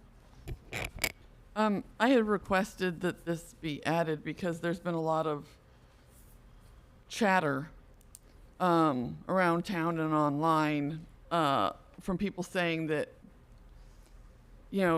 kids are being taught by electronics. And I really wanted it to be very clear to the public and to the people who are providing this misinformation that that is not true. These tools are supplementary. They are used for practice. They are used for review. They are used for test prep, because we have to remember all of the testing is done on computers. If we don't introduce kids to the computers and how to use them before testing, they're going to sit down and stare at the screen and not know what the heck they're doing if they do everything on paper. We cannot choose to do testing on paper. This is state implemented testing. We have no control over that. So if we don't teach them how to use it, they're not going to be able to perform well.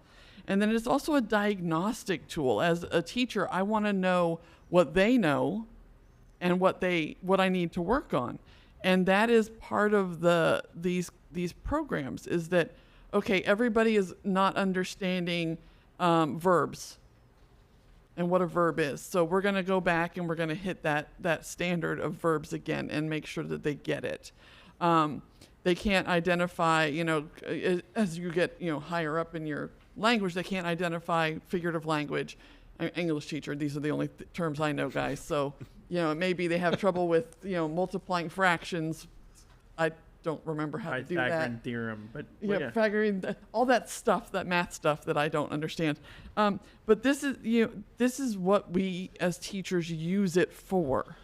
And I want to make that very clear to our parents, to people who are talking about it. This is not something that they sit down and use. And if you look again at the slides, they tell you how many minutes per week that the kids expect to use it. I mean, some of them are like 20 to 60 minutes on average. 20 minutes. This is not being taught. The teacher sits down with the kids. And as Mr. Jensen had pointed out, it is very important for our public, our families to understand that if you're supposed to do, and this is a thing, differentiated instruction, which means you change your instruction for each child in your classroom of 25 kids, you cannot individually teach each child of 25 kids when you have 25 kids sitting in your room. If you have, if you're a kindergarten teacher through 5th grade, you get them all day, but still, that's not doable. Then when you're in middle and high school and you get them for 50 minutes or an hour and a half, that's even more impossible. So I want to make sure that the public understands that if you're going to do small group instruction because you've got a group of kids who are struggling in one area, the rest of the class, the other 20 kids, need something to do. So you break them also into smaller groups. You guys are going to work on the computer. You guys are going to do reading. You guys are going to do writing. And then you rotate. It's important for the public to understand that. So that's really just something I want to reinforce so everybody who's listening, that this is not the teacher. It will never replace the teacher. And I don't care how many AI robots you have marching into classrooms. Go ahead and have one of those robots try and teach 7th grade. It will run screaming from the building. All right. I would love to see it teach one of my 7th grade classes when I was a teacher. This will never replace human beings. We are not using it to replace human beings. So I just want to make that very, very clear. Thank you. Okay, Mr. Joe. Yeah, I'll just say ditto. It's campaign season, so everything, people talk about things, etc. And this is one that I've seen over and over again as a topic in multiple cases by multiple people. And I'll say, just to go a little step further on, obviously the supplement, it is a great way to see where your students are in an efficient way. Very quickly, you get back the data on answers they may have chosen right, wrong, whatever. But also talk about like the you mentioned in the slides, it talks about how many minutes per week, etc. But how is a teacher like determining that, and who watches that the teacher is real, like lesson plans? I know the answer to this, but I want everybody else to know the answer to this, that it's not just, oh, Mr. Choate gets to make up his lesson plan for the week and then he goes sits on his desk and nobody looks at it. And we obviously see it from a board standpoint as we're walking through classrooms. Mm-hmm. We see the interaction of the teacher having a group, that may be working on computers, having a group that may be at the round table with them, working on things, etc. So just explain a little bit of what does that look like as we're building lesson plans out, who's checking, who's making sure that a teacher is not just putting them on computers all day. Absolutely. And thank you for that and the opportunity. As you both stated, this is not only, a tool to assist teachers, but it's also part of our district strategy to differentiate instruction for our learners, as well as provide our required interventions and support across a variety of tiers of instruction. So the point is not to replace the teacher in the classroom. The point is to support the teacher in the classroom. So like you said, you may have, and correct me if I'm not like targeting your question correctly, but you have your teacher, right, who's planning the the stations in the classroom or the centers in the classroom, or planning how, okay, on this day I'm going to work with this half of the class on this, while this other class is using, getting their Lexia time in and doing this. They're planning that collaboratively with their peers and their administrator at their school. And then we obviously, system-wide, the teacher has access to a dashboard for across these platforms that shows, you know, Johnny met his required minutes this week and required lessons, whereas Martha didn't meet her required lessons this week. I need to check in with Martha and see what was going on. These programs actually get very detailed in the amount of data they provide to teachers and administrators. So there's the checkpoint while planning, right, because you're planning to use the tool effectively during instruction. But then there's the kind of the back end check too, where the teacher is able to check, the school administrator is able to check, and then at the district level, we're able to make sure that these tools are being implemented appropriately, both with the, you know, not just looking for too few minutes, but also looking for too many minutes, where we're able to see, like, okay, you know, we're seeing a lot of minutes of use here. What's going on in this particular classroom or at this particular school? So we're able to kind of calibrate at different levels of the organization, but ultimately it's all about lesson planning and how those teams of teachers work together with their administrators and coaches to design how they implement these and feel comfortable implementing them in their classroom. And like you said, it's not about putting kids on a computer and then sitting down and grading papers. It's about very deliberately integrating these into the educational experience and then using that as an opportunity to work meaningfully with smaller groups of students or individually with students. And just real quick, lastly, and I'll let you jump, but I appreciate as we're getting into budget season here very soon, right? Well, you all are already in budget season, but it's gonna be presented to us as we talk about it. I want to say thank you to seeing a program like the Lexia English and saying, hey, we don't really need this or use this, you know, or all these programs. It's not just this. I mean, we should be doing this obviously district wide. The things that you implement, you see if it works. It's not, hey, let's end this. So that's one of them that obviously was just mentioned today. So I just thank you all for me that, you know, as we're looking at the budget, let's start getting rid of those things that, you know, that aren't working or we don't use them or maybe aren't as effective as other programs, right? So thank you for that, for sure.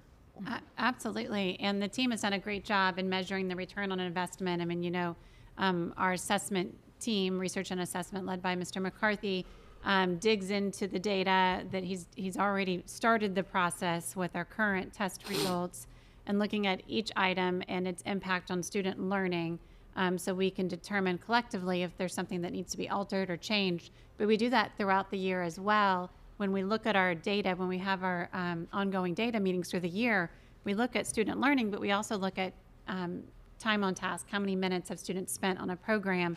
And if it looks like we have maybe oversaturation, that starts to diminish the power of that tool. If they're really spending too much time on it. And so then we reach out to the school and we say, check, you know, what's going on in your third grade classrooms. It looks like your students maybe are spending a little too much time on the tool.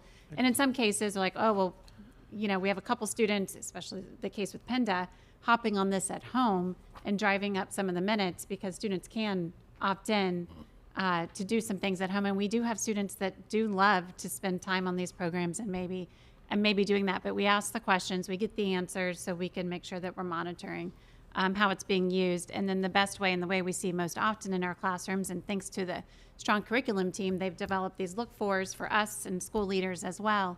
But we walk in and we see the rotation that Mr. Jensen referred to, where students may be spending time on Lexia, but then another teacher, the teacher is sitting at a small group of students doing interventions and activities, and we see that in elementary, and we see it in secondary, which has been a big push in secondary to get that small group instruction, because as we measure high impact strategies, that is a high impact strategy, that direct instruction with the teacher. So it's more than just looking at the minutes on the report, it's then asking the follow-up questions, it's then walking into the classroom, and all of that above, so that we keep our teacher for the focus in any type of learning environment. Okay, I'm good. go ahead. I'll close it out. Go ahead. We are. So we are going to break for lunch after this item, but I do want to say a few things about it. the way we manage the devices and the books and pencils is very finely structured. I will say that. When I've gone to classrooms, I can go to one third grade to the next third grade, and they're both teaching the same thing. You have different students in the circle groups, is what I call them, little circle groups, that are not on a computer. They're with a book, a pencil, and or a pad, and even I wrote down here whiteboards. They have whiteboards that they use too. Teacher will ask a question about what they may have saw on a program and ask, write the word that you think was the topic of that particular program that they read or book they read. So it's and I've said this, it's a multi-tiered approach. You can't leave technology alone and just focus on the book and pencil.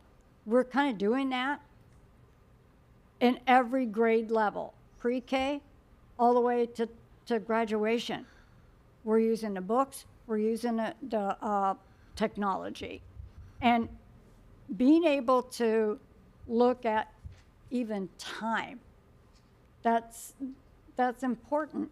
But when you mentioned that a student can look at Panda at home, you can see, okay, they're doing that at home, not at the school. So that shouldn't be kind of calibrated into what time that we have lined out on this platform. So I kind of take that as that student's interested in learning more than what they did in the classroom that day. They want to go back on when they got home. So that to me is encouraging to see that they're doing that.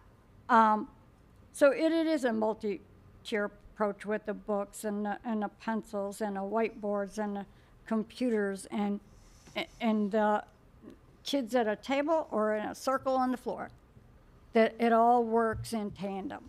That's what I see when I walk into a classroom. So, yeah, you're right. Some people are out there saying that we got to get them off the computers, but when you walk through a grocery store, Walmart or whatever, even in a mall, a child in a grocery cart or a stroller has a device. It's just the way things are. It's what, when my kids were young, I opened a box of cereal, sat them in a cart, and let them go at it. You know, that was my distraction. Now it's tablets and iPhones and that kind of thing. So, yeah, it was healthy cereal, by the way. So, anyway. Yeah. So, I appreciate the detailed presentation that you both put into this. I'm excited about the smart technology and how we're going to look at that, and I'm glad we were chosen because I do remember it being brought up at not only FSBA but the greater consortium. So I appreciate you all for that, and even the staff and the collaboration that they've had. And I think Mr. Tatum is probably going to have something to say here. Yep. I just I want know to that thank, it was an informative presentation. I don't want you to take my lack of comments for lack of interest. It just seems like you guys know what you're doing, and so I'm just listening and taking it all in. Excuse me. My only big concern with AI is just the safety aspect of it. Maybe I'm naive and I'm not as worried about it as I should be, but it's just a new technology that is really useful. It's just the safety aspect of it, but I'm sure you guys are on that. And so that's it. I just didn't want you to take my lack of comments for lack of interest. You guys seem like you're confident and you know what you're doing. And if I had the sense that you were, then I'd be asking more questions. So that's all I have to say. Thank you. Okay. Thank you, gentlemen. Thank you very much. And staff. Okay. That brings us to our next item, which is going to be strategic plan, but we're going to break. We're going to recess for lunch for 45 minutes, so we'll come back at 1 o'clock. We're in recess. Thank you.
Okay, good afternoon, everybody. We're back from lunch to our May 26th school board workshop.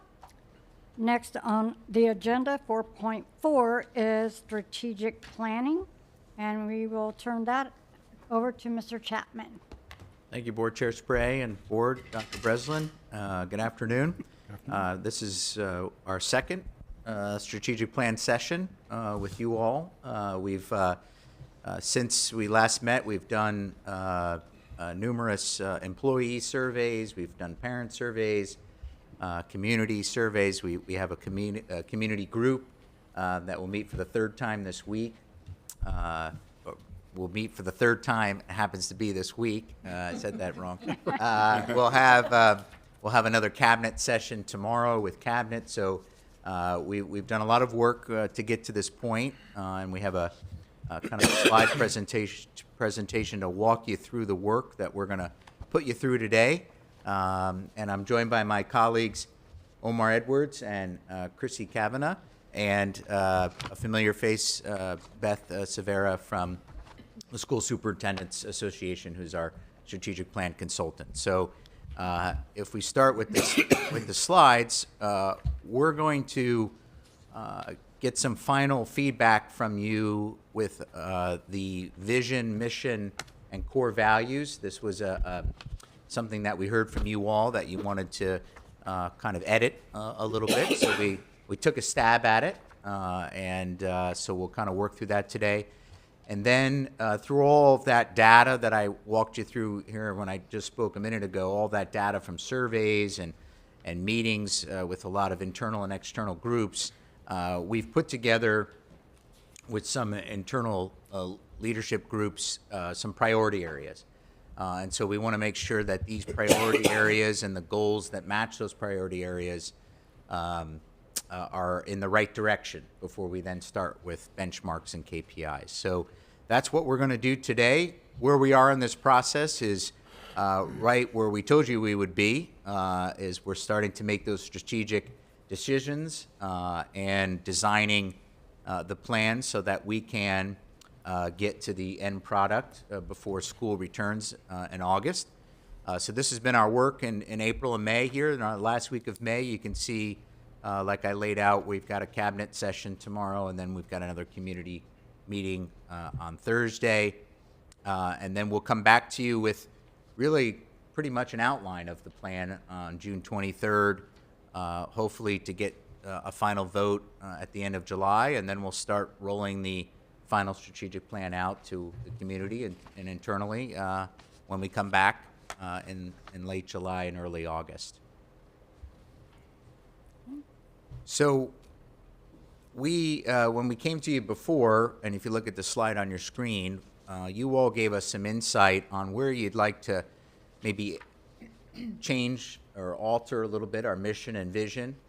And so we took a stab at that, and what this slide has in front of you is what the feedback was from those work sessions. And so if we could take a minute to look at, again, this is a draft mission and a draft vision for you all to provide some final feedback from what you're seeing on the screen there.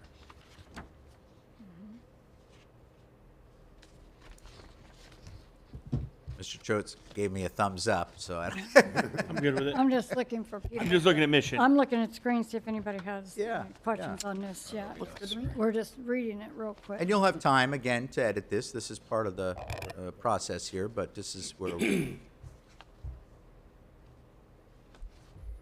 Oh, here it is. I had a- Okay, Mr. Tatum. Go ahead.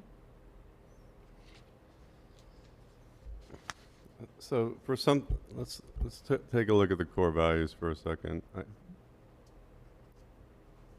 was at a educational conference. It was actually at a classical education conference, and there's a gentleman there. His name is Ian Rowe, and he's very big into the what you might call classical charter school movement, you know. And so he has these. He actually, his core values of his schools and his organization are the cardinal core values, right? Kind of the philosophical core values, you know. And so he put them up there for his students, and I said, what would your core values be for your organization? And he said, well, they're the same ones, right? And as I look at these core values, I just think, are these not things that we would do anyway? Like, why are we... I mean, if we didn't say that academic excellence was one of our core values, would we not do academic excellence? You know, are they, from what I heard today of all of our workshops, that's what we do. Or would we not? I mean, we had the whole foster child briefing support, right? Like, well, we wouldn't do that anymore if we didn't say whole child support. I guess what I'm getting to is that it's just a different view of values. I look at, if we're going to use the word values, I would like to see something more along these lines, but it's a whole different vision of how this would look and what this would look like, and I think it's almost too late in the process to try and change it, but I'm just throwing that out there for, maybe I'm just kind of talking to myself, you know, but I don't, to me, core values, like, we would do all those things. We would strengthen our community, and we would be transparent, and we would be responsible stewards of every dollar, and we would support every employee. But if you made these the core values, then you would have to say, well, how would we go about doing that? Like, how would we go about developing courage and justice and temperance and wisdom and in our students and in our employees? And that would take us in a whole different way of professional development and maybe some of the ways that we educate our students and stuff. But I don't know if there's an appetite for that. Well, this is where we are in this process, Mr. Tatum, is to bring up different ideas that you see that you want to modify. Yeah. That's where we're at. So, And we kind of have that a little bit in our portrait of a graduate, right? Right. We have what we see as, you know, last week when we watched all, 3,000 some-odd students cross the line, you know, critical thinking and some of those values that I think you're talking about. Not to say that that's my answer to you. That is where we are working that in, is what we're producing through 13 years of education here in Manatee County, is that kind of responsible adult with those key portrait of a graduate values. But yeah, but this is the right time to talk about this. I mean, I did see that, and I was going to bring that up in that area too. That the core values here could be the same things that we're trying to get into the portrait of a graduate, but it's just a different view of how to go about all this, and I don't know that it's, like I said, there's an appetite for it. You know, like, if you look at the vision and the mission, it's not very different than what we've already. It's not very different than what we have here, in the sense of.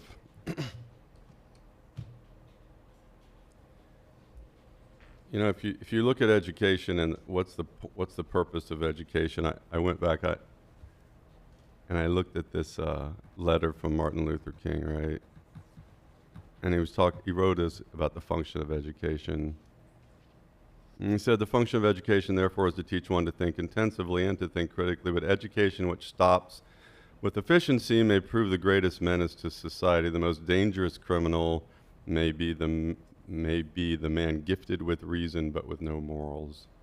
And I know I had to bug out early on the last meeting that we had on this, if you remember, but I sent it to everybody. It was a mission statement. It talked about having patriotism in there. It talked about having virtue in there. And it was actually, and I wrote it down again, right? It was to produce knowledgeable, patriotic, virtuous citizens, to be productive members of society. and I read that. I did read it. And it's very different than what we're looking at here on the screen. This is more of kind of as I read it, and as you know, Mr. King was saying here, this is more just centered around knowledge and skills. I guess there is the word civic responsibility, but education used to be more about, when I say used to, what? Until John Dewey got a hold of it and his people around the 1920s, it was very much about first you develop good human beings, and then you teach them skills so they can go be productive members of society, passing on the culture. Right? He actually says that in here somewhere. This is from the letter, too, from Mr. King. The broad education will therefore transmit to one not only the accumulated knowledge of the race, but also the accumulated experience of social living. That means transmit the culture. So that's why patriotism comes into play. You know, what is it that's great about America and great about our American culture, transmitting that. And then transmitting virtue, which is, you know, how do we develop? Some people might think that sounds religious, but it doesn't have to be. It can be transmitting the cardinal virtues that I was talking about and all that classical education stuff. And then after that, after you've made a good person, then you go about, okay, how to read, how to write, how to do arithmetic, how to do your science and stuff. And when I read our mission and our vision, I just don't see that emphasis first on making good people and patriotic, you know, people, citizens, and then transmitting knowledge to them. So those are my comments on that. But you know, if people have an appetite to do something different than what's on here, that's fine.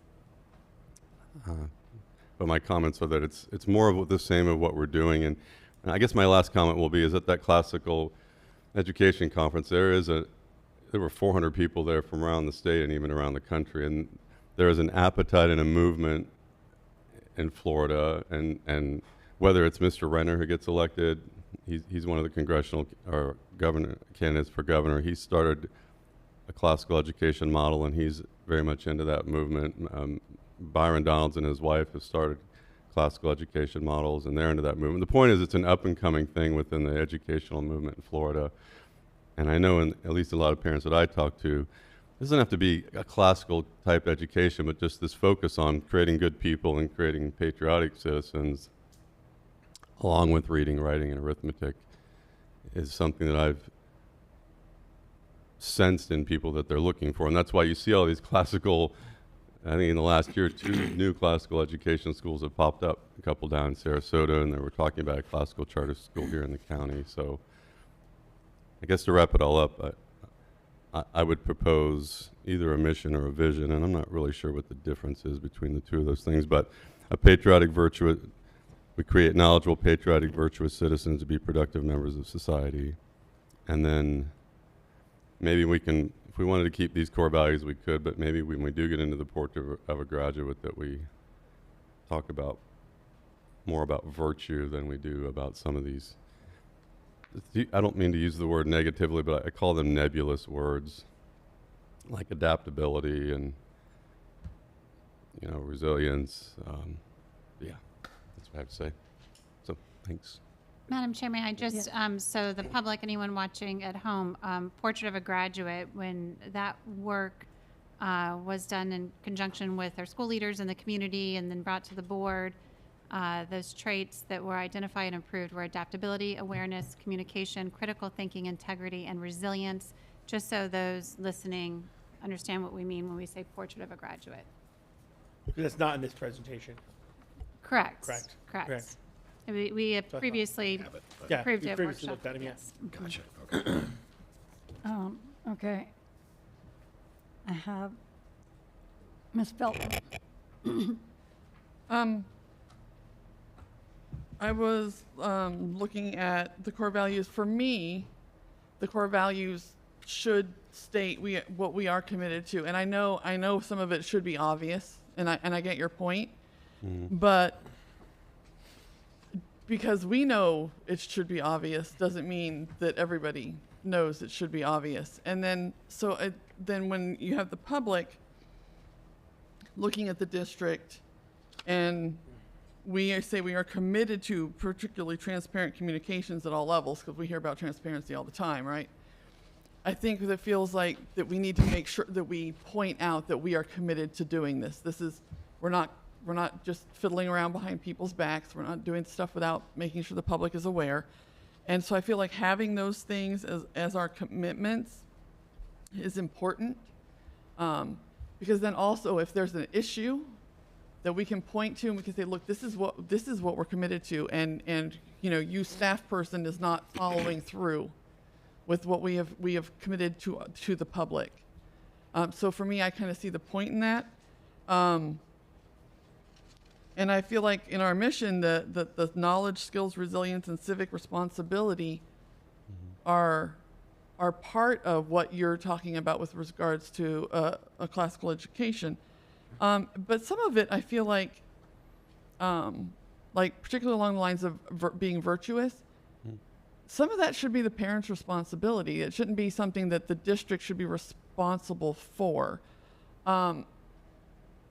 So often we get, well, why aren't you teaching them this, and this, and this? Well, because we're being tested on this, and this over here. So if we're going to be tested on these things, we're not being tested by the state on these things. The state doesn't seem to care whether or not kids are patriotic. They care if they can pass the civics test, which those things go together, though, right? They don't care if the kids are being virtuous. They care if they can pass their biology EOC. So there's things that we have to focus on and other things that we can't put emphasis on. We can make it part of school culture, and schools do that. And when you look at each school and they have their vision, the school's vision, and the things that the kids are trained to say, we are, da da da da da da. They say those things, those values is part of what their school culture is. We're going to be respectful. We're going to be kind. We're going to be, truthful, and all of those things are built into, particularly when you look at elementary schools, built into the core of what that individual school has.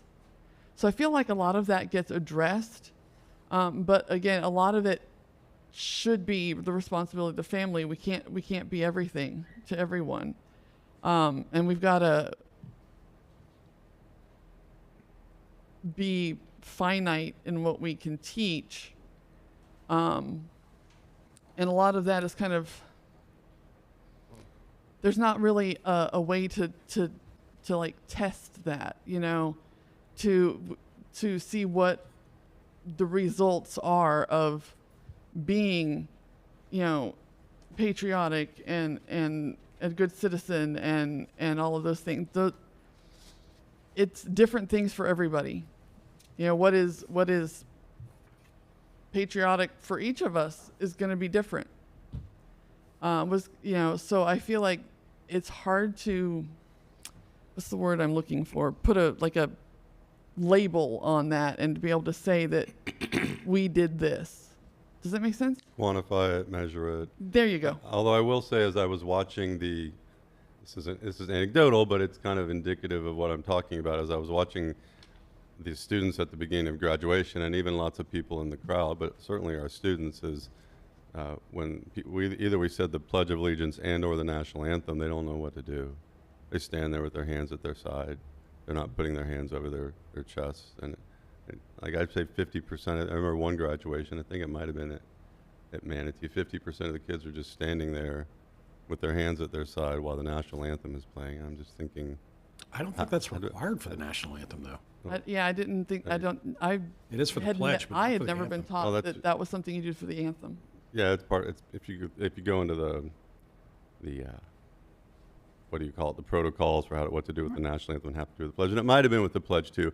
I'm just thinking that I remember seeing that, and even with the pledge, now that I'm thinking back to it, but it's anecdotal. But my point is just it's just a different way of looking at the things that we do, and that's the way education used to be in the past. But maybe because it's just become such a big public school system that's very bureaucratic, like you said, and we have all these tests that we have to do, it's just not possible within the bureaucracy of the public school system as it exists today to do education the way that really used to focus on creating virtuous and good and patriotic people first, and that was the main focus. And then as we did that, while we were doing that, we did reading, writing, arithmetic, and all that kind of stuff. At this gentleman's, at Ian Rose Schools, I mean, they actually have their 4 core values, and they're, courage, wisdom, justice, and temperance, and they recite them every day. Then they recite the United States Constitution preamble every day. It's just part of the culture of who they are there. you're right. It would be hard to measure what is courage, wisdom, justice, and temperance. But they're doing it at this school, and they're making it part of who they are as human beings, and that's what they focus on. And it's for the employees as well as the students themselves. But like I said, it's just a very different vision than what we have in front of us today. And we've gotten all the feedback from the community, and I don't know that we could all solve this in the time that we have here today and take a whole different track down another way. But I want to bring that out. That's my really strong feelings about this. But can I ask a more technical question? When you read the I've never understood this, and I've been through a lot of strategic plans before in my life, having been in the Air Force for 30 years. What is the difference between the mission and the vision? Because we actually have some of the same words in there, like knowledge and skills and attributes, but attributes would be resilience and civic responsibility. Like, why do we have a mission, and then why do we have a vision? And you're an expert in this, so what would be the need to have both those? 'Cause to me, they sound very similar in what they say. But go ahead. To answer the need to have the both, I think that's just historic. Okay. Companies and school districts have often had missions and visions. There are many districts that I've been working with that have actually kind of thought in the same realm that you are kind of articulating right now. What is our purpose? And they, instead of having a mission and vision, they're articulating a kind of a core purpose and then the commitments that go with that purpose. Instead of trying to nuance out the mission and the vision, one being the what are we going to do, and the other one is more like the aspirational, how we plan to get there. And the purpose for those districts that have chosen to go that way kind of feels more like, here's what we are here to do as an organization, and then the commitments are how are we going to make that happen. So your mission, vision, and core values are a mixture of that, saying who you are, what you believe in, the commitments that you're making, and sometimes you do have to just say them out loud, even though, yes, it is fundamentally what we're in business to do. You want the public to know we're really committed to this, and that's where those commitments often come from. But yes, it's really fundamentally what you want to have. You want to have a purpose? Do you want to have core mission and a vision? Do you want to have commitment statements? Do you want that? That's a discussion that the district decided that maybe we should stick with. We've done mission and vision for a long time, so people are familiar with that. Let's continue that language. I would just rather have, I'm sorry, go ahead. Just a mission statement. And because to me they're very similar, and I've never understood that it's just more. Let's have a mission. This is what we do here at the Manatee County School System. And then I like the word commitments. Maybe that's why I don't like the core values that we have, because maybe it's from my education. But when I see values with things like courage, wisdom, justice, temperance, maybe commitments like community commitments or something to that effect. But again, it's just wordsmithing. But if I had to change one thing here, I would change it and just make one statement. Call it the mission, call it the vision, call it what you want. But to have both of these that are very similar, even some of the words are exactly the same. To me, that's confusing. I would just have one. May I? Hang on, yeah. Mr. Kennedy is up. Okay. Oh, do you want a dialogue? Is that what you want? I can wait. If you don't mind responding to Mr. Tatum? Yeah. Go ahead. Actually, I agree with you on that, and that was something I was going to ask about, because I know your vision should drive your mission. So I always feel like the vision should be on top and the mission should be on the bottom. But I agree. I feel like it maybe one statement. Yeah, one statement. And then also I also agree with the commitments instead of values. That's all I wanted to add. Thank you. Okay. Yeah, I'm good. Mr. Kennedy. Okay, so I really love the portrait of a graduate piece. And Mr. Tatum, just to answer, you didn't ask me to, but I will. No, we're all dialoguing here. The difference between mission This and is vision. the time you can talk. The mission to me is what we are setting out to intend to do. And the vision is, if we're doing our mission right, this is what it looks like. That's just my kind of general. So that being said, and I just want everybody to take a look at your mission, because I'm gonna give you an edit. I'm gonna suggest an edit, because to me, the shorter the mission statement, the better. Like, less is more in this world. So I would take out everything from equipping to responsibility. Because in that clause, or in that phrase, equipping them with the knowledge, skills, resilience, and civic responsibility. Now, the word resilience is actually in here. So keep the mission statement shorter, and then on the vision, and we've got the portrait of a graduate in the vision, but like if somebody were to come upon and read this, like, do they have to go somewhere else to figure out what is the portrait? So how do we incorporate this, which I think is great, although I would take a couple of words out here and there. You know, how do we incorporate these 6 traits into the vision? So like the school district of Manatee County is centered around our portrait of a graduate, the knowledge, skills, and attributes every student should possess and carry throughout their life. So I'm not exactly sure how to do that or how the board would want to handle that, even if you thought this was a good idea, which maybe you don't. But I really do like these. But that's just kind of my general statement is like, how do we put these 6 attributes of our portrait of our graduate into the vision instead of making the reader go somewhere else to find them? And then just real quick, under the communication piece in the second sentence, again, just a suggestion. Where are you at? SDMC, I'm on this page. Oh, you're on this page, okay. On The actual portrait. the actual portrait, Yeah. sorry. Under communication, second sentence, SDMC graduates listen, collaborate, and communicate effectively using oral, written, and nonverbal skills to elevate understanding of self and others. Because to me, advocacy is a type of communication. Using the word communicate, which is obviously the trait that we're looking for. And then I was working with resilience a little bit, but I'm still not quite sure about that one.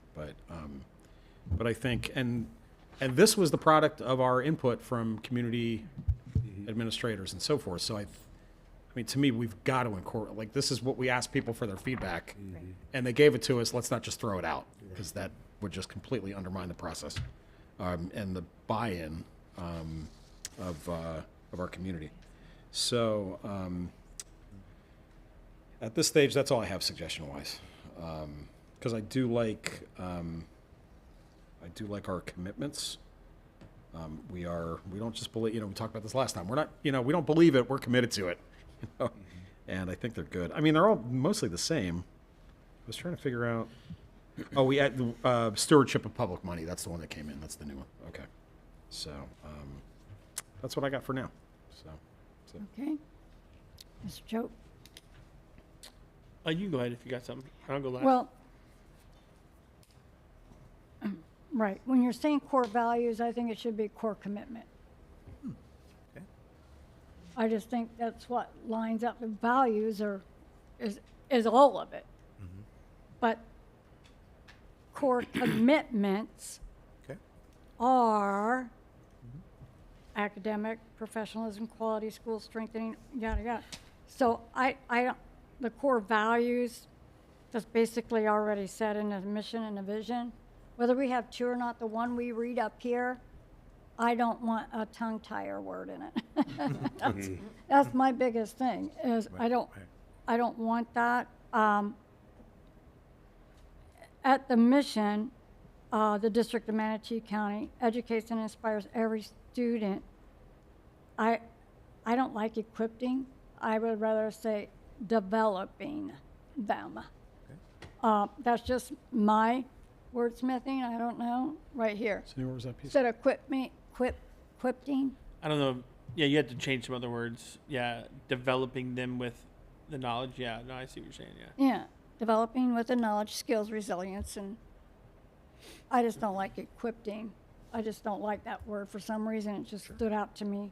Sounds like shoulder pads and a helmet or something. Right? Yeah, it does.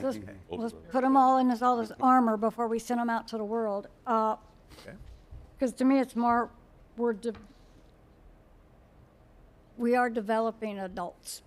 We're part of their life for 13 years.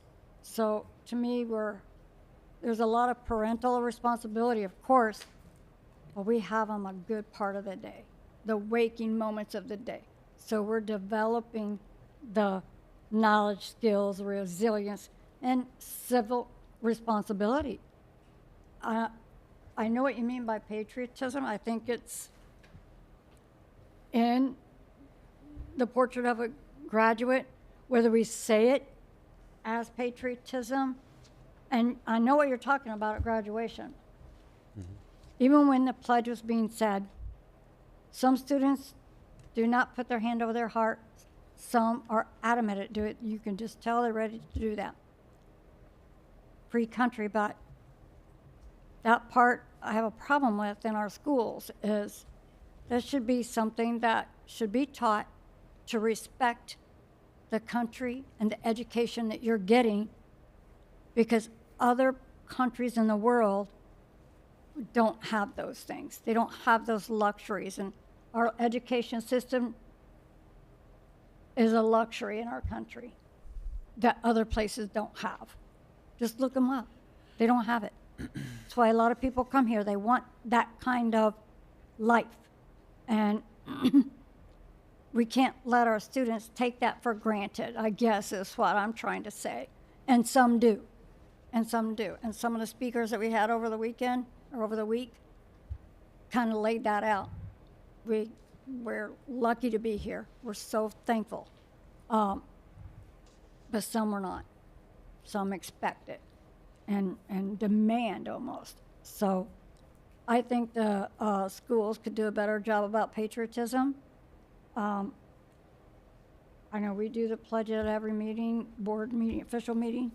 I just think there should be a little more respect at our school level. That's where I'm at with that. Mr. Choate. All right. So like I told y'all from the beginning, I wasn't like a huge, like put on the poster on the wall, like mission, vision person. I think the actions, so like, I think when we build this, like what are we doing currently in our schools?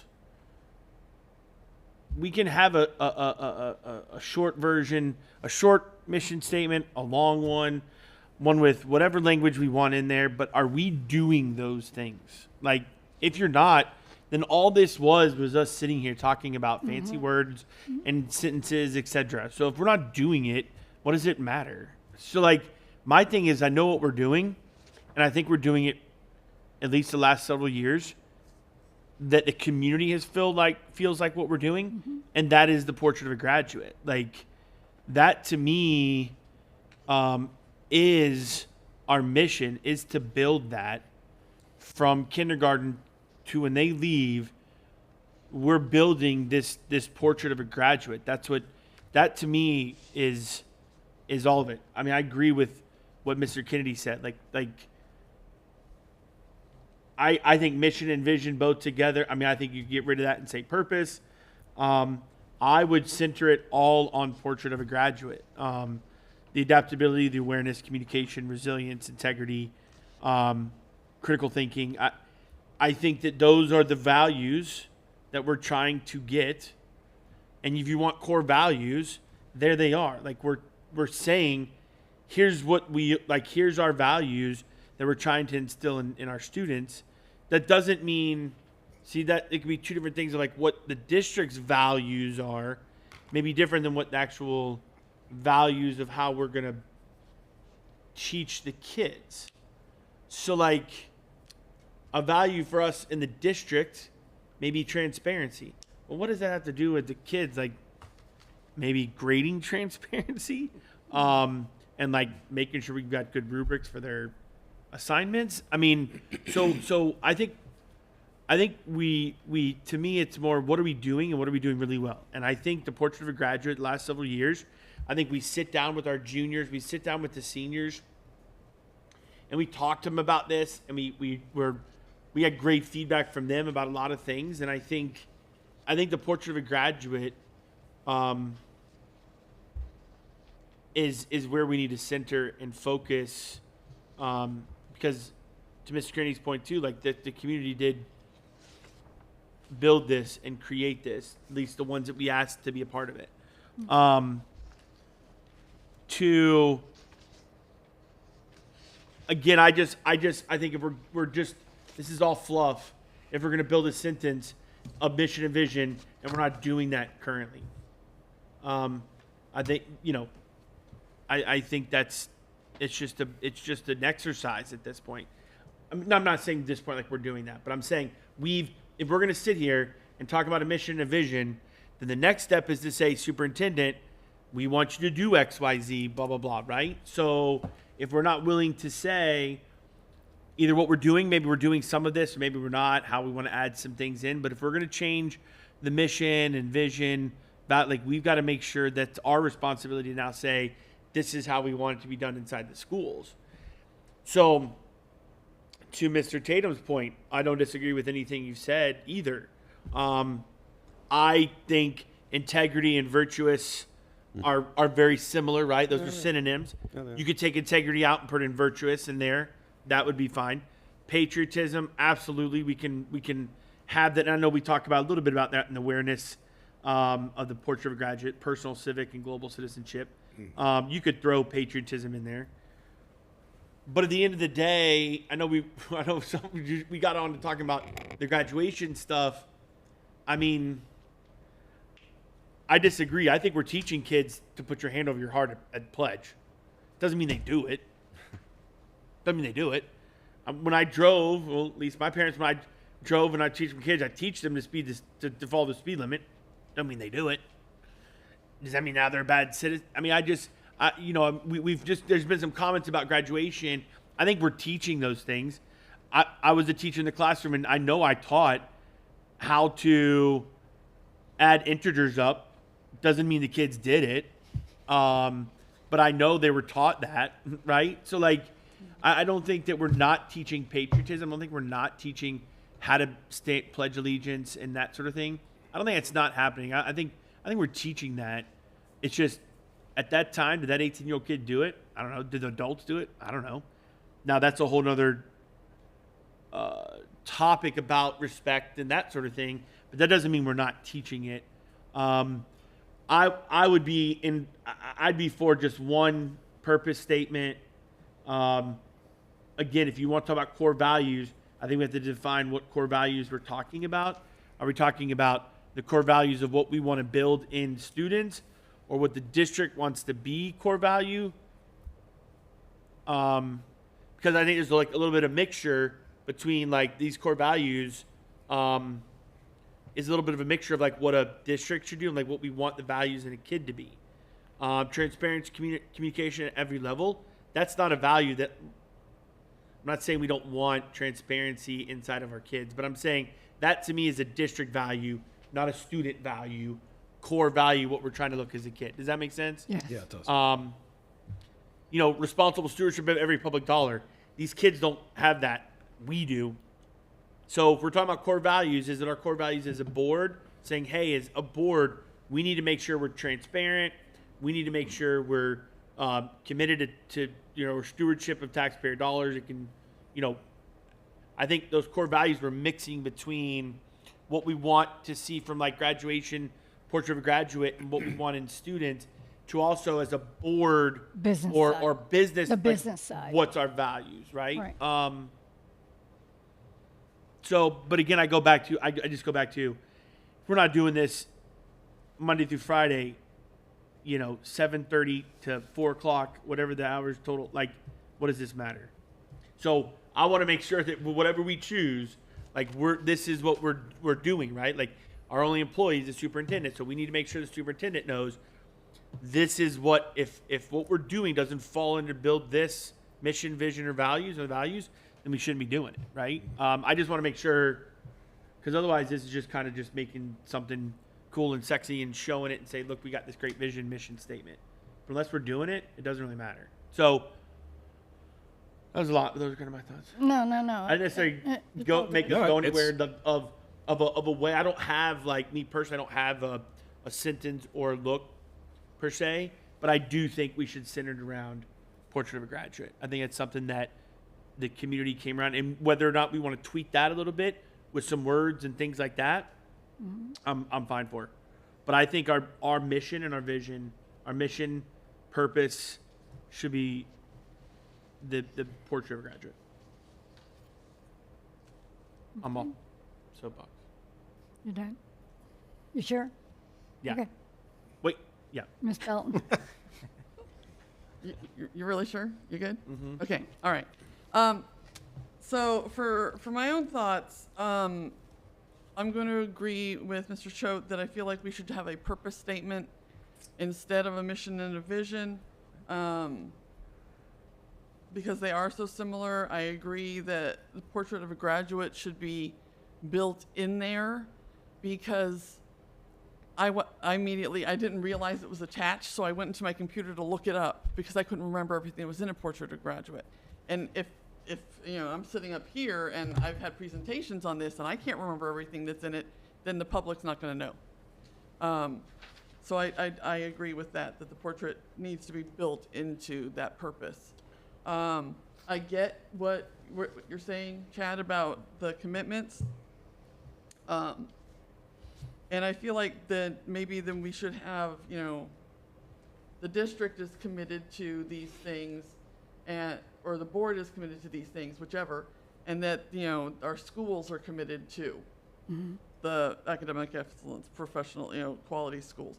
Maybe if we break it apart that way, something along those lines, where it's like two pieces, because the district needs to be committed to open communication and responsible stewardship, or the board needs to be presented, committed to those things, whereas our schools and administration need to be committed to these other Buckets. Yeah. things, Yeah. if that makes sense. I don't have any like wording either about where to go with this, but I really do like our portrait of a graduate, and I feel like particularly integrity has always been really important to me, and that's one of the things I try to teach in my classroom and model in my classroom. And again, as he said, that that doesn't mean that they're going to do it. I mean, every child in my class stood for the Pledge of Allegiance and put their hand on their heart. What they were thinking about while they were standing there and doing that, I have no clue. But they all did it. But I modeled the behavior that I wanted them to do. I, said the pledge out loud, and I modeled all that behavior, and tried to encourage all of these things in my classroom, and I know all of our teachers out there are trying to do that. So that I really feel like if this is our mission, this is it. And so this is what we need to make sure that we are professing to the public. Can I dialogue real quick? Yes. So, as you were talking about like two different values, core values, and the purpose. If our purpose is around, and I think the vision is pretty much almost right there to like centered around a portrait of a graduate, and then we say to ourselves, and you mentioned you had to go look up the portrait of a graduate, and so do I. I got it right in front of me, so. I don't have it memorized. So did I, right? I had to look at it because I saw Charlie had it right here. So Mr. Kennedy, excuse me. My suggestion could be, if you did core values and broke it into two different core values, like core values, the district's commitments are blank. And the core values of what we're trying to instill in our students is the 6 things that are listed there for portrait of a graduate.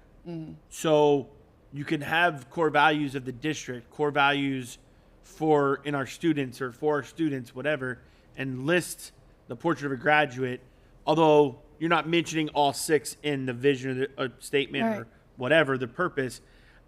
I think if we sat here and said like the school district of Manatee County is centered around our portrait of a graduate, which includes adaptability, awareness, that's a long kind of you lost me mission statement.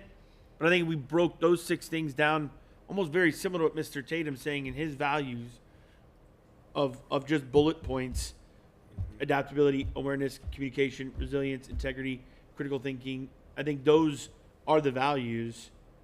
We talk about how we're going to do it in here. And then we have our values as us as a board. Coupled of these are on here. We can talk about that later. But that could be where we're saying we're going to build these portraits of a graduate, and then here's actual the values of it later on from a bullet standpoint. You know what I mean? Instead of putting those 6 characteristics inside of a vision and a mission, just may make it so long. Yeah. Well, if you do that, if you make our commitments, we're going to commit to the portrait of a graduate. Dun dun dun dun dun. Those are those 6 things. As the commitments, with that, and then then you've got our purpose statement that says it's centered around the portrait of a graduate, the knowledge, skills, and attributes every student should possess and carry through their life, and then we have the commitments of our commitments are the portrait of a graduate, and then they're listed there on the same web page and the same box so that everybody can see and who they are. Does that make sense? Yeah, and I do believe in some of these values from a board body. I believe in like the transparency, the stewardship of public dollars, like obviously support, right, Yeah. for students, employees, like. So I definitely believe that some of these these, and I think all 5 of us here these are the values that we have as a board, which is great. If we want to have those, that's fine. We got to make sure we stick to what those values are, and we represent that, right? But some of these are not obviously students. So are you saying we could have like a school board school board commitments, and then a different thing for values for our education students? Yeah, the values for the That's board, that's what we values were for the talking about. student. Yeah, There's the educational level. Put 'em and side by then side, there's yeah. the- exactly. Then there's the business side. And Yeah. then one purpose statement. Right. One purpose. Good. And like side by side to where hey, public comment is going to say, Chair Sprague. I won't say Chair. Let's say Board Member Chad or Choate. You said your value is supporting every student, and you're not doing that because of X, Y, Z, right? Like they'll be able to specifically put us on our values, and that's good. And we should be that if that's what we're going to say our values are. That's how we should be judged. But yeah, so I would say 2, kid, district, or Business side. whatever. However, Student side, business side. school Yeah. district, District whatever, side. Yeah, I'm saying business, but Yeah. I mean district. yeah. Right. I like that. Okay. All right. Good. Mr. Kennedy, Thank you. were you done? I know I wanted to, this is a perfect spot because I was thinking exactly what Chad's talking about, which on this slide, Yeah. and I think this is kind of Chad's vision, Yep. is we've got, and I would shorten a lot of these too, Yeah. but. Correct. Right. And then, instead of we are committed to, on that section, the school district of Manatee is committed to, so it aligns with what's above it, if we want to keep that.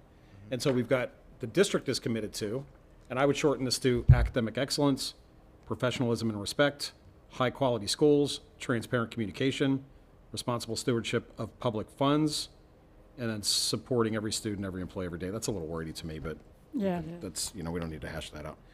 And then, to Chad's point, on the other side, right next to it, Graduate. the school district of Manatee County graduates will demonstrate adaptability, awareness, communication, critical thinking, integrity, resilience. That is what I was talking about.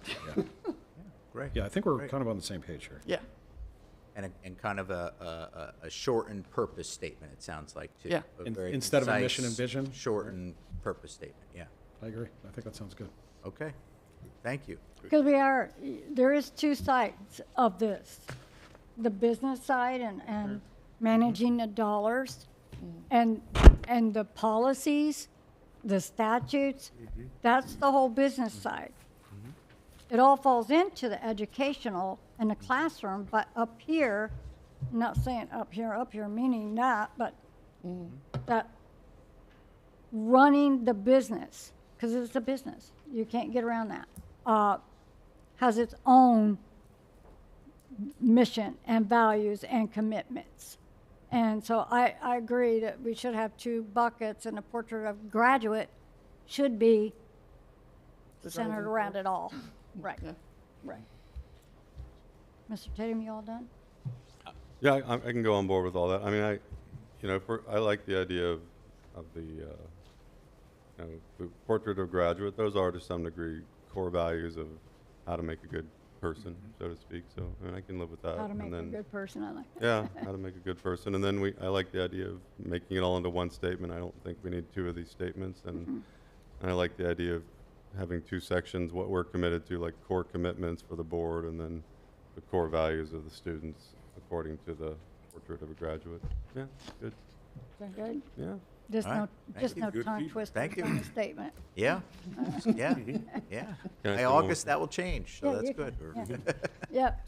Just before I get too far off the topic, when the national anthem is played, civilians are expected to stand at attention, face the flag, and place the right hand over their heart. Just so now we all know. Right? That's from AI at least. So, and I will say that I knew you were about- using about- AI to work. about half, but I would say now I can't, because when you asked me, Mr. Ken, I was like, is that the way it is? Like, it's always been that way in my mind, but I had to go verify it. But we did have easily 50% of the kids were not doing that, and most of them were not facing the flag, and that's anecdotal, but it would be good if we down in our core value section there with civic responsibility. It's just, maybe it's because I'm a veteran, I don't know, but it does show something, there's something a little bit wrong there, right? That Right. when half the students aren't doing it, and even when I stand it with adults sometimes they're not doing it, like somewhere in our system there, that part of it, that civic responsibility, however we're going to throw patriotism, that little piece of it is not right. And I just want to throw that piece of education in there. And I'll get off my soapbox. That's all and right. Hand it back to somebody else. If you want it again, Mr. Choate, you can have it. Or I'm No. gonna say this about graduate, just let me, real quickly.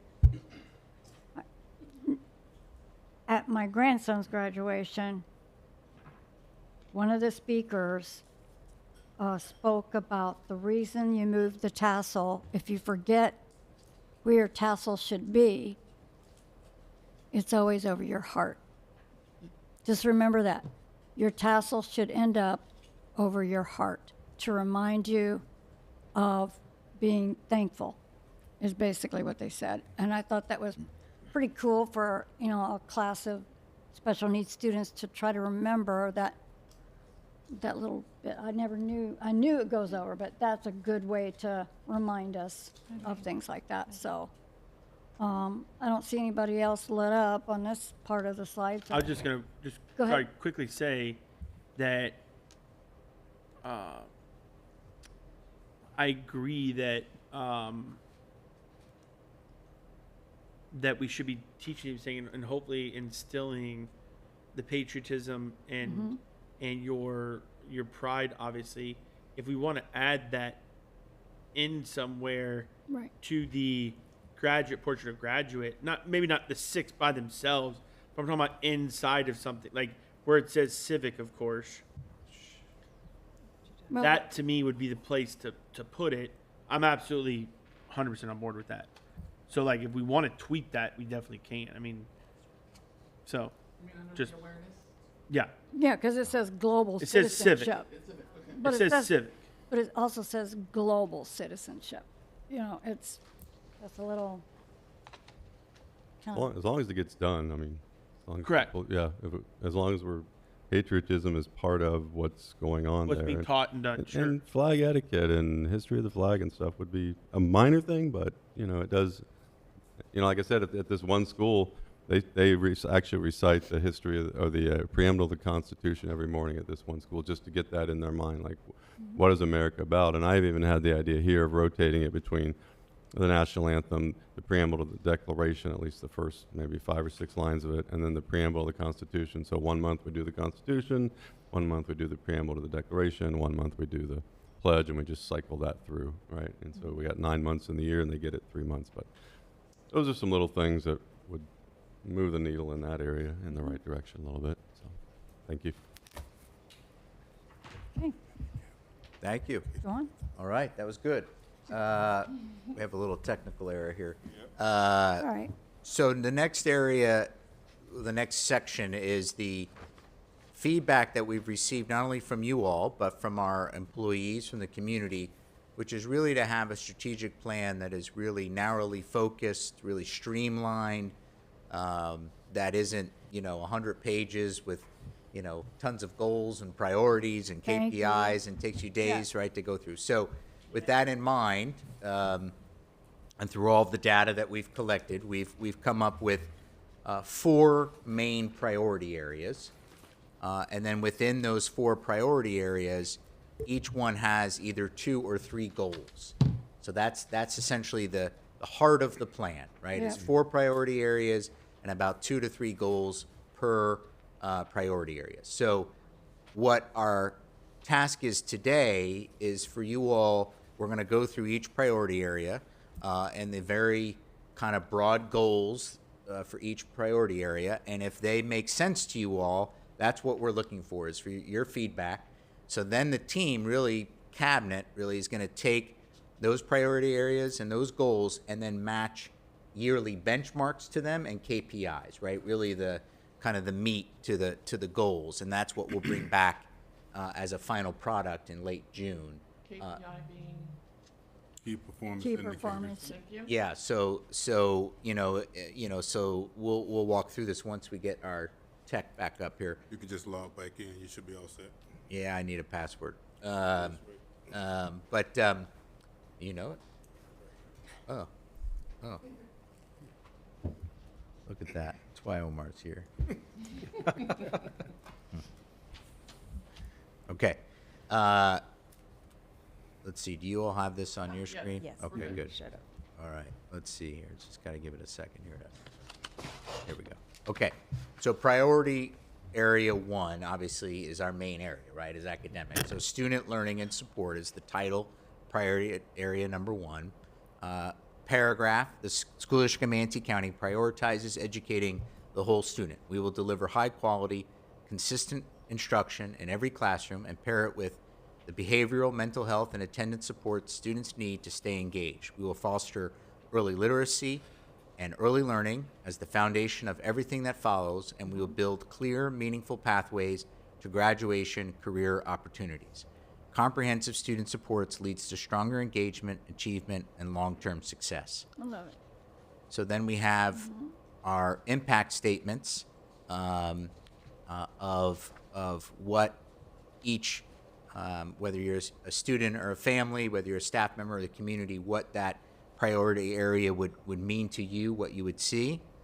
And then the goals. There's 3 goals to this priority area, right? So goal 1 is titled Present, Engaged, and Ready to Learn. The goal would be to amplify student supports to ensure that all students arrive at school ready to learn every day. So with that, what we will do, if you all agree with that, is we will then build yearly benchmarks. How are we going to do that every year? And then the KPIs of how we measure how we are doing in achieving that goal. So then goal 1.2 to that priority area is accelerating student learning and achievement. Enhance instructional effectiveness through consistent implementation of research-based teaching practices, data-driven decision-making, and targeted professional learning. And then goal 1.3 to that priority area is clear pathways for college, career, and life. Prepare every student for a successful future by expanding access to quality learning experiences and ensuring more students graduate ready for college, career, and community responsibility. So those are your 3 goals in that first priority area of student learning and support. And so if you essentially agree to those, like those, we can tweak them right now. But then our next step, obviously for the next month, was we're going to build the benchmarks and KPI to how to reach those goals. In the next, this plan this is up to you all, but we were thinking of a 3-year plan. So it would end in June 30th of 2029. So it would cover the next 3 school years. Okay. So I'll kind of let this Let it sink in. let it sink in a little bit. Percolate. Yeah, because I know you're kind of seeing how all this will work. But again, this is the idea of this is under each. So under one goal, under 1.1, you'll see, the benchmark, how we're going to do that in the 26-27 school year, and then how we're going to measure that, right? And then for the 27-28 school year, how we're going to do that, 28-29 school year. And this is the same exercise that the steering committee will go through as well, so they're going to see exactly what you're seeing. So with your feedback, it would enhance this document as well so that they can actually be clear on how you feel under each area as we begin to convene with them. I do like the impact statement, the community section. Yep. I think that sends a strong statement to what we want to do as a district is, to support students who are academically prepared, career ready, and equipped for adult lives in Manatee County and beyond. I like that, and beyond. We want them here, but it's okay. They can go to Florida State and all of those other colleges other than here, but that's okay. Stronger schools will strengthen neighborhoods, expand the local workforce, and reinforce public confidence in the public's education, values of public education. When students succeed, the entire community thrives. I like this statement. I think it's centered around what we were talking about earlier about the workforce and need for workforce in our community, and working with our businesses, whether it's beauticians, massage therapists, doctors, lawyers, any of those things, dentists, like I said, we can build that all right here. I call it homegrown talent, and that's what it is. We have it all here. So I really like that, and it kind of feeds down into the goals 1, 2, and 3 of 1.1. I just wanted to make a comment on that. And a lot of the wording you're seeing from here came from staff, came from the community, came from students even when we had student groups. So you're seeing language that did come from these different groups of people. So the feedback is incorporated into this. So, but we can keep moving. And Mr. Kennedy has a question. Yeah. Yeah, no, I like this too. I just had the one thought that came to me. Kevin, you're talking about measurable goals, right? And so what 1.2 and 1.3 make perfect sense to me as far as a measurable goal. I could see it easily there. I'm just curious, how do we measure 1.1? Is that just daily attendance? I'm going to lean on the superintendent there. Yeah.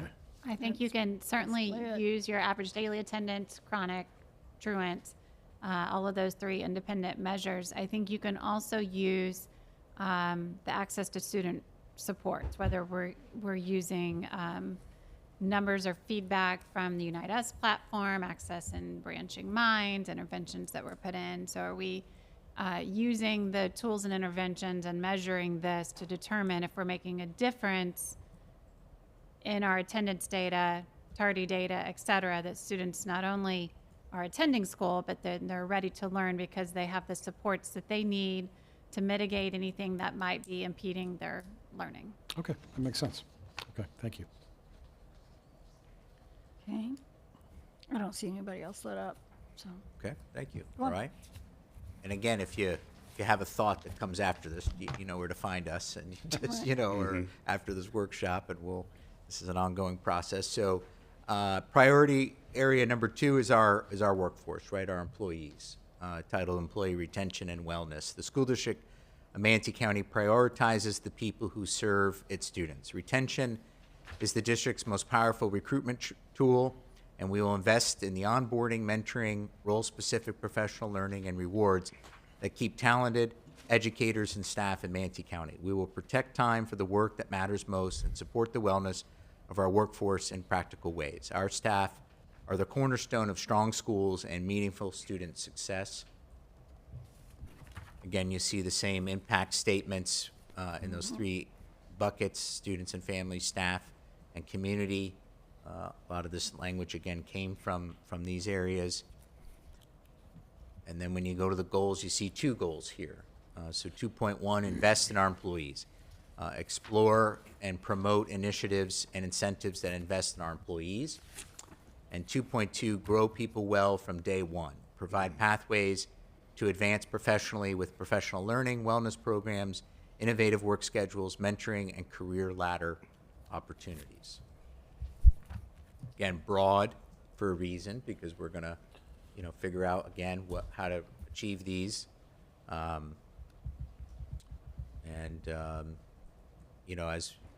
This is why it's goal number 2 is our people, right? Students number 1, and then our employees right there in the second goal. So Looks good to me. Mr. Kennedy, are you lit up still? No, I was reaching to turn it off, but as long as you asked, I'm just really Go happy ahead. to see wellness specifically laid out in the plan. Because I think a lot of, not just school districts, I think a lot of employers just kind of take that for granted, and how crucial it is to have a healthier workforce. And really, like, as adults, what opportunities do we have other than like going to the gym or going out on your own to walk or run in your neighborhood or something like that? Like, this is only part of what wellness means, but to have opportunities to take advantage of wellness opportunities with your colleagues, or maybe they're colleagues you don't know, but to have that based in the district, to have us trying to move that part of our employees' lives, I think is really crucial, and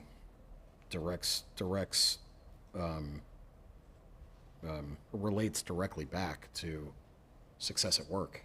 Is if you have a healthier lifestyle, or you at least have an outlet a couple days a week to work on yourself, so to speak. So anyway, I'm rambling, but I'm just really happy to see wellness here. Thank you. So all the input we got, thank you for including that.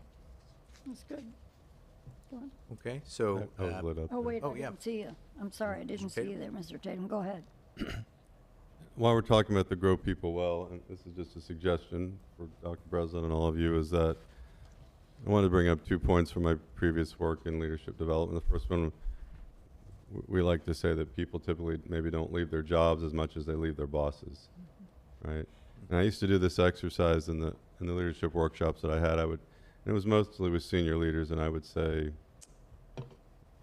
how much time has the Air Force or the government spent training you on how to do your job technically, right? Like the knowledge that you need to do your jobs. And they would say 80 or 90%, right? And I would say, how much of the time that you've been educated or trained in the military or the government or whatever has been spent on stuff that I've talked about before, like making better people? And they would say 10%, 5%, somewhere around there. And then I would ask them, well, now that you're at a more senior level of leadership, what percentage of the problems that you see in your workforce are people that are untrained and don't know how to do their job? And that was pretty rare. And then I would say, what percentage of the problems that you're dealing with as a senior leader are people-oriented stuff, right? Like people that aren't being the best versions of themselves that they could be. And these senior leaders would say, yeah, it's 80 to 90% people stuff. And so it was that exact opposite. Like all through the careers, most of what they got was technical training, like knowledge how to do their jobs. But the idea of becoming better versions of themselves as people was a very small focus of what they got. And then, when they got up to the leadership positions, usually, especially in the military, and I think here in our workforce too, I think the teachers have the training they need generally, and most people have the technical knowledge that they need, but it's that being a better human being portion that's lacking. And so when we talk about professional learning and even wellness programs, it's something to consider to how do we focus on that so that people don't leave their jobs because of their boss. Like we have a great employee, but because maybe some of our bosses aren't the best versions of themselves that they can be, then we're losing good employees, and then just making better versions of ourselves, and that's really important. I mean, we just a year ago, right? We kind of saw what happens when at a senior level leadership that breaks down, and so I just wanted to make that point as we're talking about professional learning and growing our people. And that was a very interesting. But it was always the same. It came out the same, that 80-10, 80-20 question I would ask, and it clicked with people in their brain, like, oh yeah, I'm dealing mostly with people problems, but I get very little education and work on what we might call heart work, right? Like how am I a better human being myself, and then how am I helping other people around me be better human beings? It's the team analogy. Like if I'm a better coach and all my team players are better, then we're gonna play better together as a team, right? But it takes intentional focus on making myself a better coach and then making my players better team players. So. That's it. Thank you. Thank you, sir.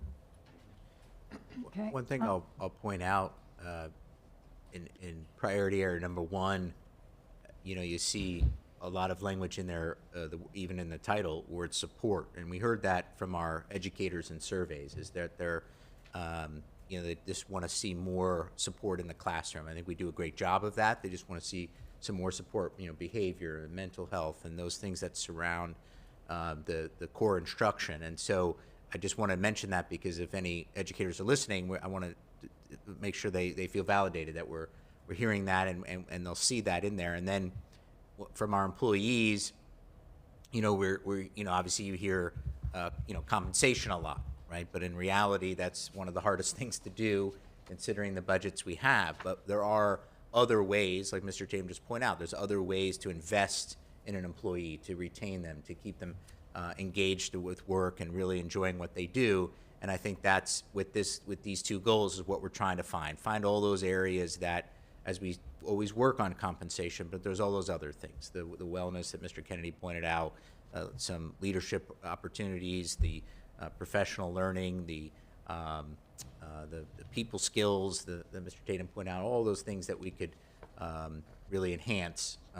And so I, again, mention that so that employees who are listening understand that we are, take the data that we have and are incorporating them into these strategic plan priority areas. The third one is. Oh yeah. Go ahead. Sorry. Rick, go ahead. All right. He was going on, so I was like, okay, wait. When I quit teaching, it was because of a lack of support. And I felt that I couldn't go to my direct supervisor. I want to make sure that with regards to employee retention, and this is actually something that I've emphasized from the time I left the classroom, before I ever even thought about doing this job. We need to make sure that our schools, that the district feels like a safe space, that our employees know that if they are not functioning well with their immediate supervisor, they can go up the chain, that it is a safe place to do it. They're not going to feel, be in some way like shut out or punished in some way by their supervisor because they did this. And right now, teachers don't feel like it's a safe place because I keep hearing about it. They feel like that we are putting so much on them, and I try to let them know that a lot of the stuff is not coming from us. It's coming from, higher up. It's coming from the state, and that we're doing what we can, but we need to make sure that with all of this extra stuff, and it's not just you go in and you teach your subject area anymore, right? You go in and you teach your subject area, and there's things you have to make sure you don't say, and things that you have to make sure that you do say, and you've got all of your IEP stuff to fill out for your kids with special needs. You've got all of your ESOL forms to fill out for your kids who are learning English. You've got to do your PDPs and your self-evaluations, even though that stuff no longer counts towards whether or not you're going to get a raise anymore. All of these things that teachers are feeling like they're drowning. I know I did. And more stuff is coming down on top of them, and they need to know that they can get help with that, because I was not good at telling my principal no. Mm-hmm. And sometimes it felt like I wasn't allowed to tell my principal no. I can't take on another thing. Mm-hmm. But if you're good at your job, then they give you more stuff, right? This is the reward for being good at your job is you get more work. And our staff really, we need to make sure that, look, we are investing in you, and not just that in promoting incentives and initiatives that goes into the wellness for the employees. They are not well. Particularly now that we're at the end of the year, they're exhausted. And they are not well. And they're considering maybe I need to find another career path. And so I just want to make sure that that is on our radar and that we are much more effective at communicating this directly to our teachers, because it doesn't always trickle down the line. And so this is part of the reason I ran for this job, is because of this. I feel like we're not succeeding in that area. So I want to make sure that that is a focus and that we do a better job of this. That was it. Thanks. Okay, thank you. Okay. All right. So priority area number 3 is obviously our parents and our community. So parent and community engagement. The School District of Manatee County prioritizes partnership with families, employees, and communities. We will build and maintain trust with employees and community through consistent two-way communication using the right balance of personal connection and technology to meaningfully engage families and partners. Public education is a shared responsibility. Strong partnerships require the district, families, and community to show up, listen, and work together for every student.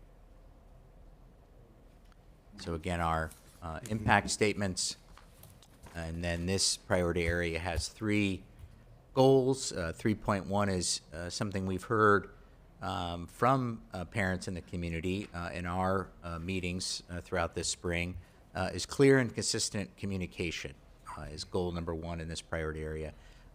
Assess and streamline internal and external communications across all schools and the school district so clear and consistent messaging is achieved. 3.2, strengthen family engagement. Focus on current and potential family engagement programs that increase parent involvement in our schools. And 3.3, enhance community and business partnerships, build future partnership and sponsorship opportunities that will benefit staff and students. Okay, we have Mr. Kennedy. Kevin, can I take you back to this? Yeah. One slide previous. Good. Right in the middle on staff, bullet point number 2. This is just a language preference on my part.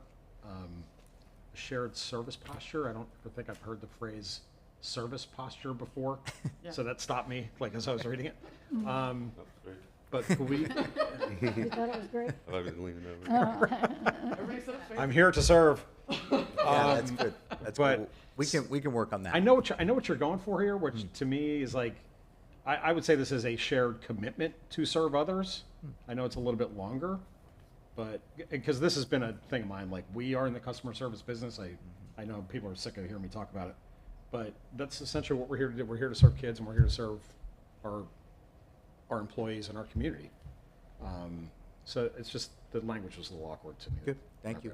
It is a little Yeah, weird. good, good point. Thank you. Good point. Yep. Thanks, Madam Chair. Anyone else have feedback?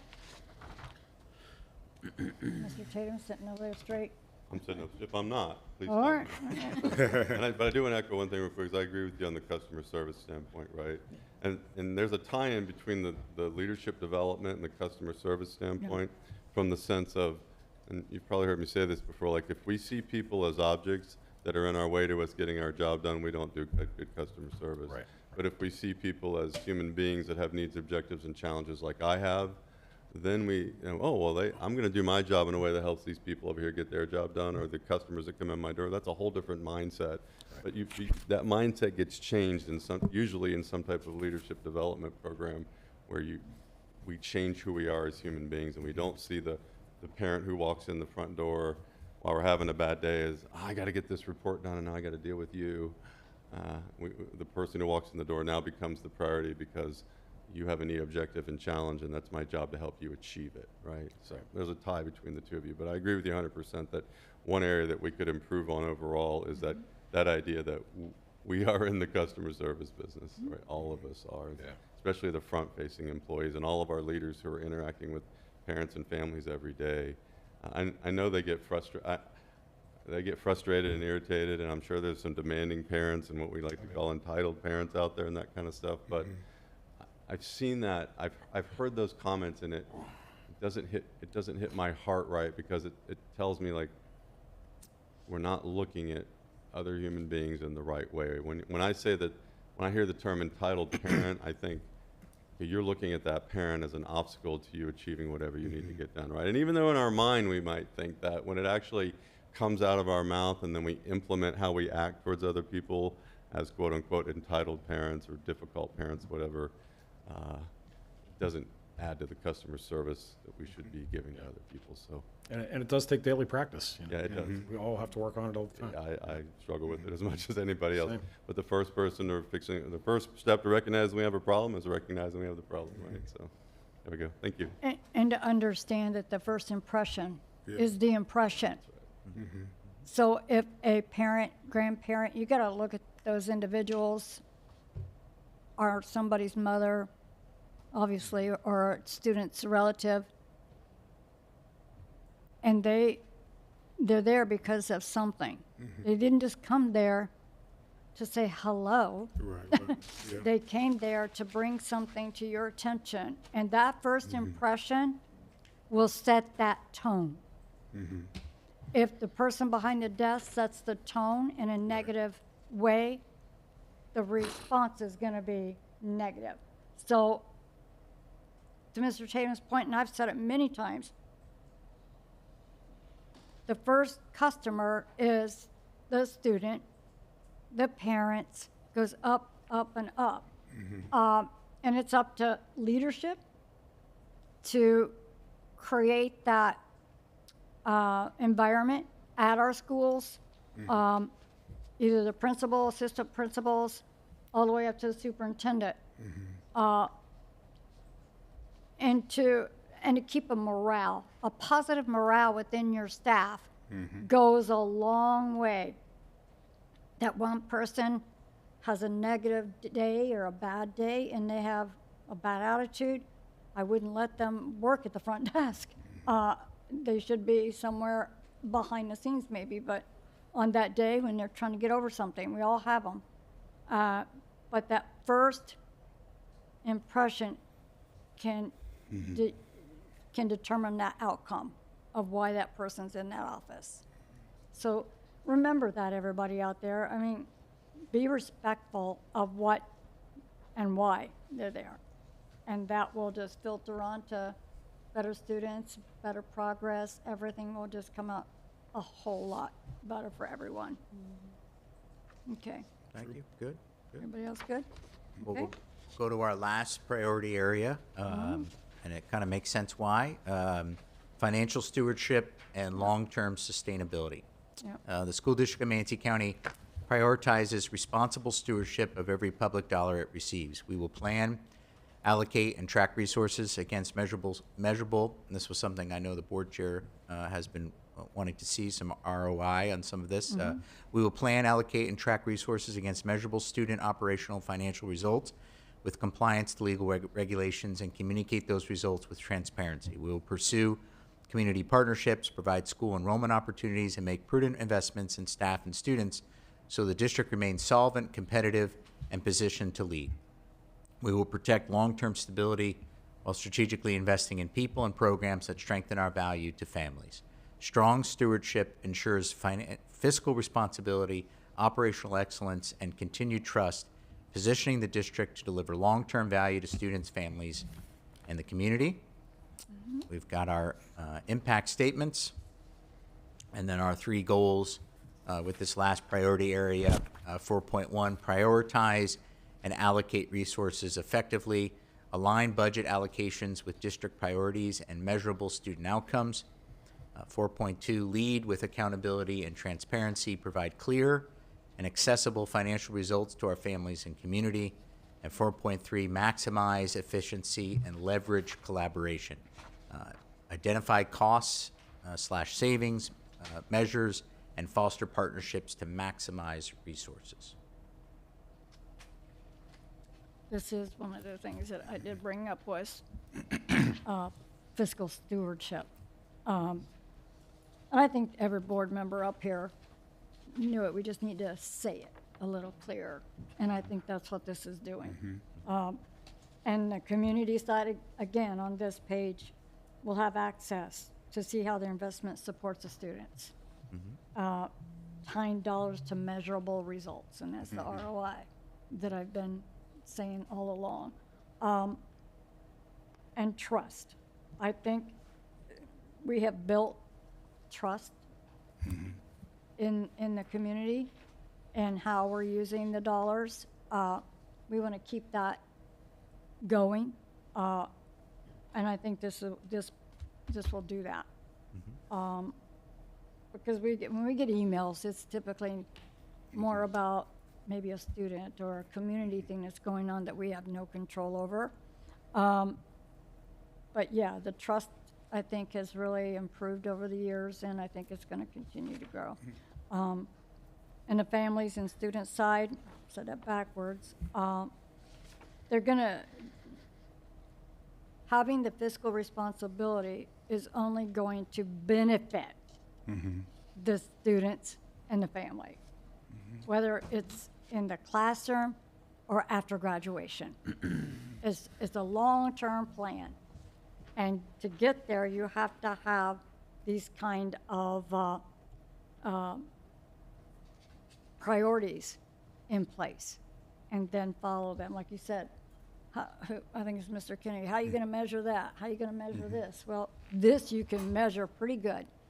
It's easy to monitor what results we get from every dollar at every school, even down to the school level. So it's just not at the district level, it's at the school level too. So Ms. Seller keeps a sharp eye on the dollars and, yeah. Okay. And Mr. Tatum, we heard you loud and clear when you said the need to find a goal and see where it matches and where we need to put it. The natural budget process lends itself to what you have before you right now, so that all questions and answers can get out ahead of time rather than the need to make it fit where we, they feel it need to be. Okay. So we heard you loud and clear. Okay, and I think what you're referring to is, as we go through the agenda items, there's always a requirement to fit it into the strategic plan, right? And basically, people were coming up with what they needed to get done, and then and they would go into the plan and find something that matched, right? And that was just an unnecessary bureaucracy. So we're trying to avoid that kind of stuff. Is that what you're? Yeah, what you're exactly. Good. Yeah, that would be good. That's up to Dr. President, and you all want to do that as the senior staff, but that was just an exercise in unnecessary bureaucracy. I'm imagining being a worker down in the trenches. I got this beautiful thing, it's all done, agenda item to send up, and now I got to open up this 100-page strategitic plan and go track down something that fits what the thing is that I want to do, and just at the end of your day at 4:30 when you want to go home, that's just unnecessary bureaucracy. So. Okay, great, good. That's all I have to say. Thank you. Thank you. Okay, I think I'm gonna get a speaker. I don't know who it is. Ms. Felton. I have also been, looking at making sure we're spending money on what we need to be spending it on, and I really like the statement of allocating, or a plan allocate and track resources against measurable student operational and financial results with compliance to legal regulation. I can't talk today. Regulations, and communicate those results with transparency. Whew, that was a mouthful. And as Ms. Spray pointed out in a previous presentation about, hey, this isn't really working for us, let's not pay for it anymore. And making sure that we're on track with that is really important to me as well. We have a massive budget, and we have been very lucky in that because of financial issues in the past, we have a healthy fund balance, and we're not in the same situation as a lot of districts are at the moment. But I want to keep us that way. And as the allocations from the state are not keeping pace with the cost of everything right now, it is very, very important that we continue to make sure that we're cutting things that we need to cut, and hopefully not going to end up having to cut people. Because the schools are growing. It's not that we need less people. We have more kids every year. We're building 3 schools, but we're getting less money to do things with. And so really honing in on, is this absolutely necessary? Do we absolutely have to do this? Can we do this in another way? And reevaluating costs, I think, is and you all are doing that. I'm not saying you're not, but putting it out there for the public to understand that this is something we are regularly doing, that we are keeping track of this, that we know the money is not endless. Because I think it's only going to get worse before it gets better in terms of funding. So I think the public needs to understand that we are aware and we are keeping track, and to have that spelled out, I think is really important. Okay. Anyone else? Okay. All right, just a couple of closing slides here. I think we walked through that, the benchmarks, KPIs. So really, that's, we're going to take this feedback. We have a little work on there on the purpose statement, on the values and commitments. So thank you. That's great feedback. We'll take this to cabinet tomorrow and to the community group on Thursday and get their feedback, and then we'll start working on the benchmarks and KPIs, and you'll see a more fleshed out strategic plan at the end of June at our workshop, the next board workshop, and then we'll go over those benchmarks and KPIs, probably with more of our colleagues who wade into this a lot, our three deputy superintendents, who could maybe talk a little bit more about why those benchmarks, why those KPIs, and explain a little bit more of those. But that's our next step, so thank you, and just appreciate all of your input today. Thank you, and to my colleagues for getting us to this point, so thank you. I know you put a lot of work into this deck. I want to say thank you personally, that it's very good. It's laid out thoughtfully, and it's easy to follow. That's the thing, easy to follow. To Mr. Tatum's point, click this one and you open it up and you got a whole dictionary of examples. So this is a lot easier to follow for me. I like it. A few little wordsmithing things, but I think that's simple fixes. I call them mechanical, that you can just change one word and all of that. So I appreciate the staff working on this so far. And Mr. Tatum. One other comment. Sure. The timing of the length of it, let's put it that way. I think you mentioned for 3 years. Did I hear you say that? Yeah, and that's still, can be debated, but 3 school years is what we're thinking is, with budgets and the world affairs, that gives us at least something we can achieve probably in 3 years. Well, the reason I mentioned that too is because so you mentioned it would come up again in the summer of '29, which is a good point, because it's to do it then, because it gives any new board to do it in the summer of the odd year. That would be a good time to do it, right? That's right. And then new board members get an input on it, because I haven't really had an input on it. I don't think since I've been here we haven't really done lots of revisions to it since I've been on the board, which is coming up on 4 years. So that's good timing. I just wanted to mention that. I think that's a good time frame, and it's a good time to do it right after, maybe 6 months after a new board member gets here and gets settled and understands what the heck's going on. That's a good time to do a revision of the plan. That's all I had. Thank you. Ms. Felton? I just wanted to add that I feel like we need to make sure that it is a living document, that as things come up, we don't sit around and wait until 29 to work on it, or whatever. But as things change and the world is changing fast, that we're able to adapt and shift and come back to, hey board, this changed in the world and now we think we need to do this, or this is happening in the district, so this goal isn't working for us anymore. And to always feel free to be able to come to us and say, hey, we need to make a tweak here.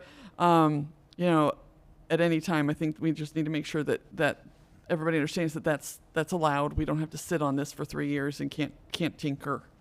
Yeah, it's a great point. And if you fast forward around this time next year, we'll be reviewing those first year benchmarks with you all, and how we did, how did we reach them, how did we reach them, and does the plan need adjustment for the next school year? And I really like the benchmarks. I think that's a really great add to follow up, not just, oh yeah, we think we're doing this.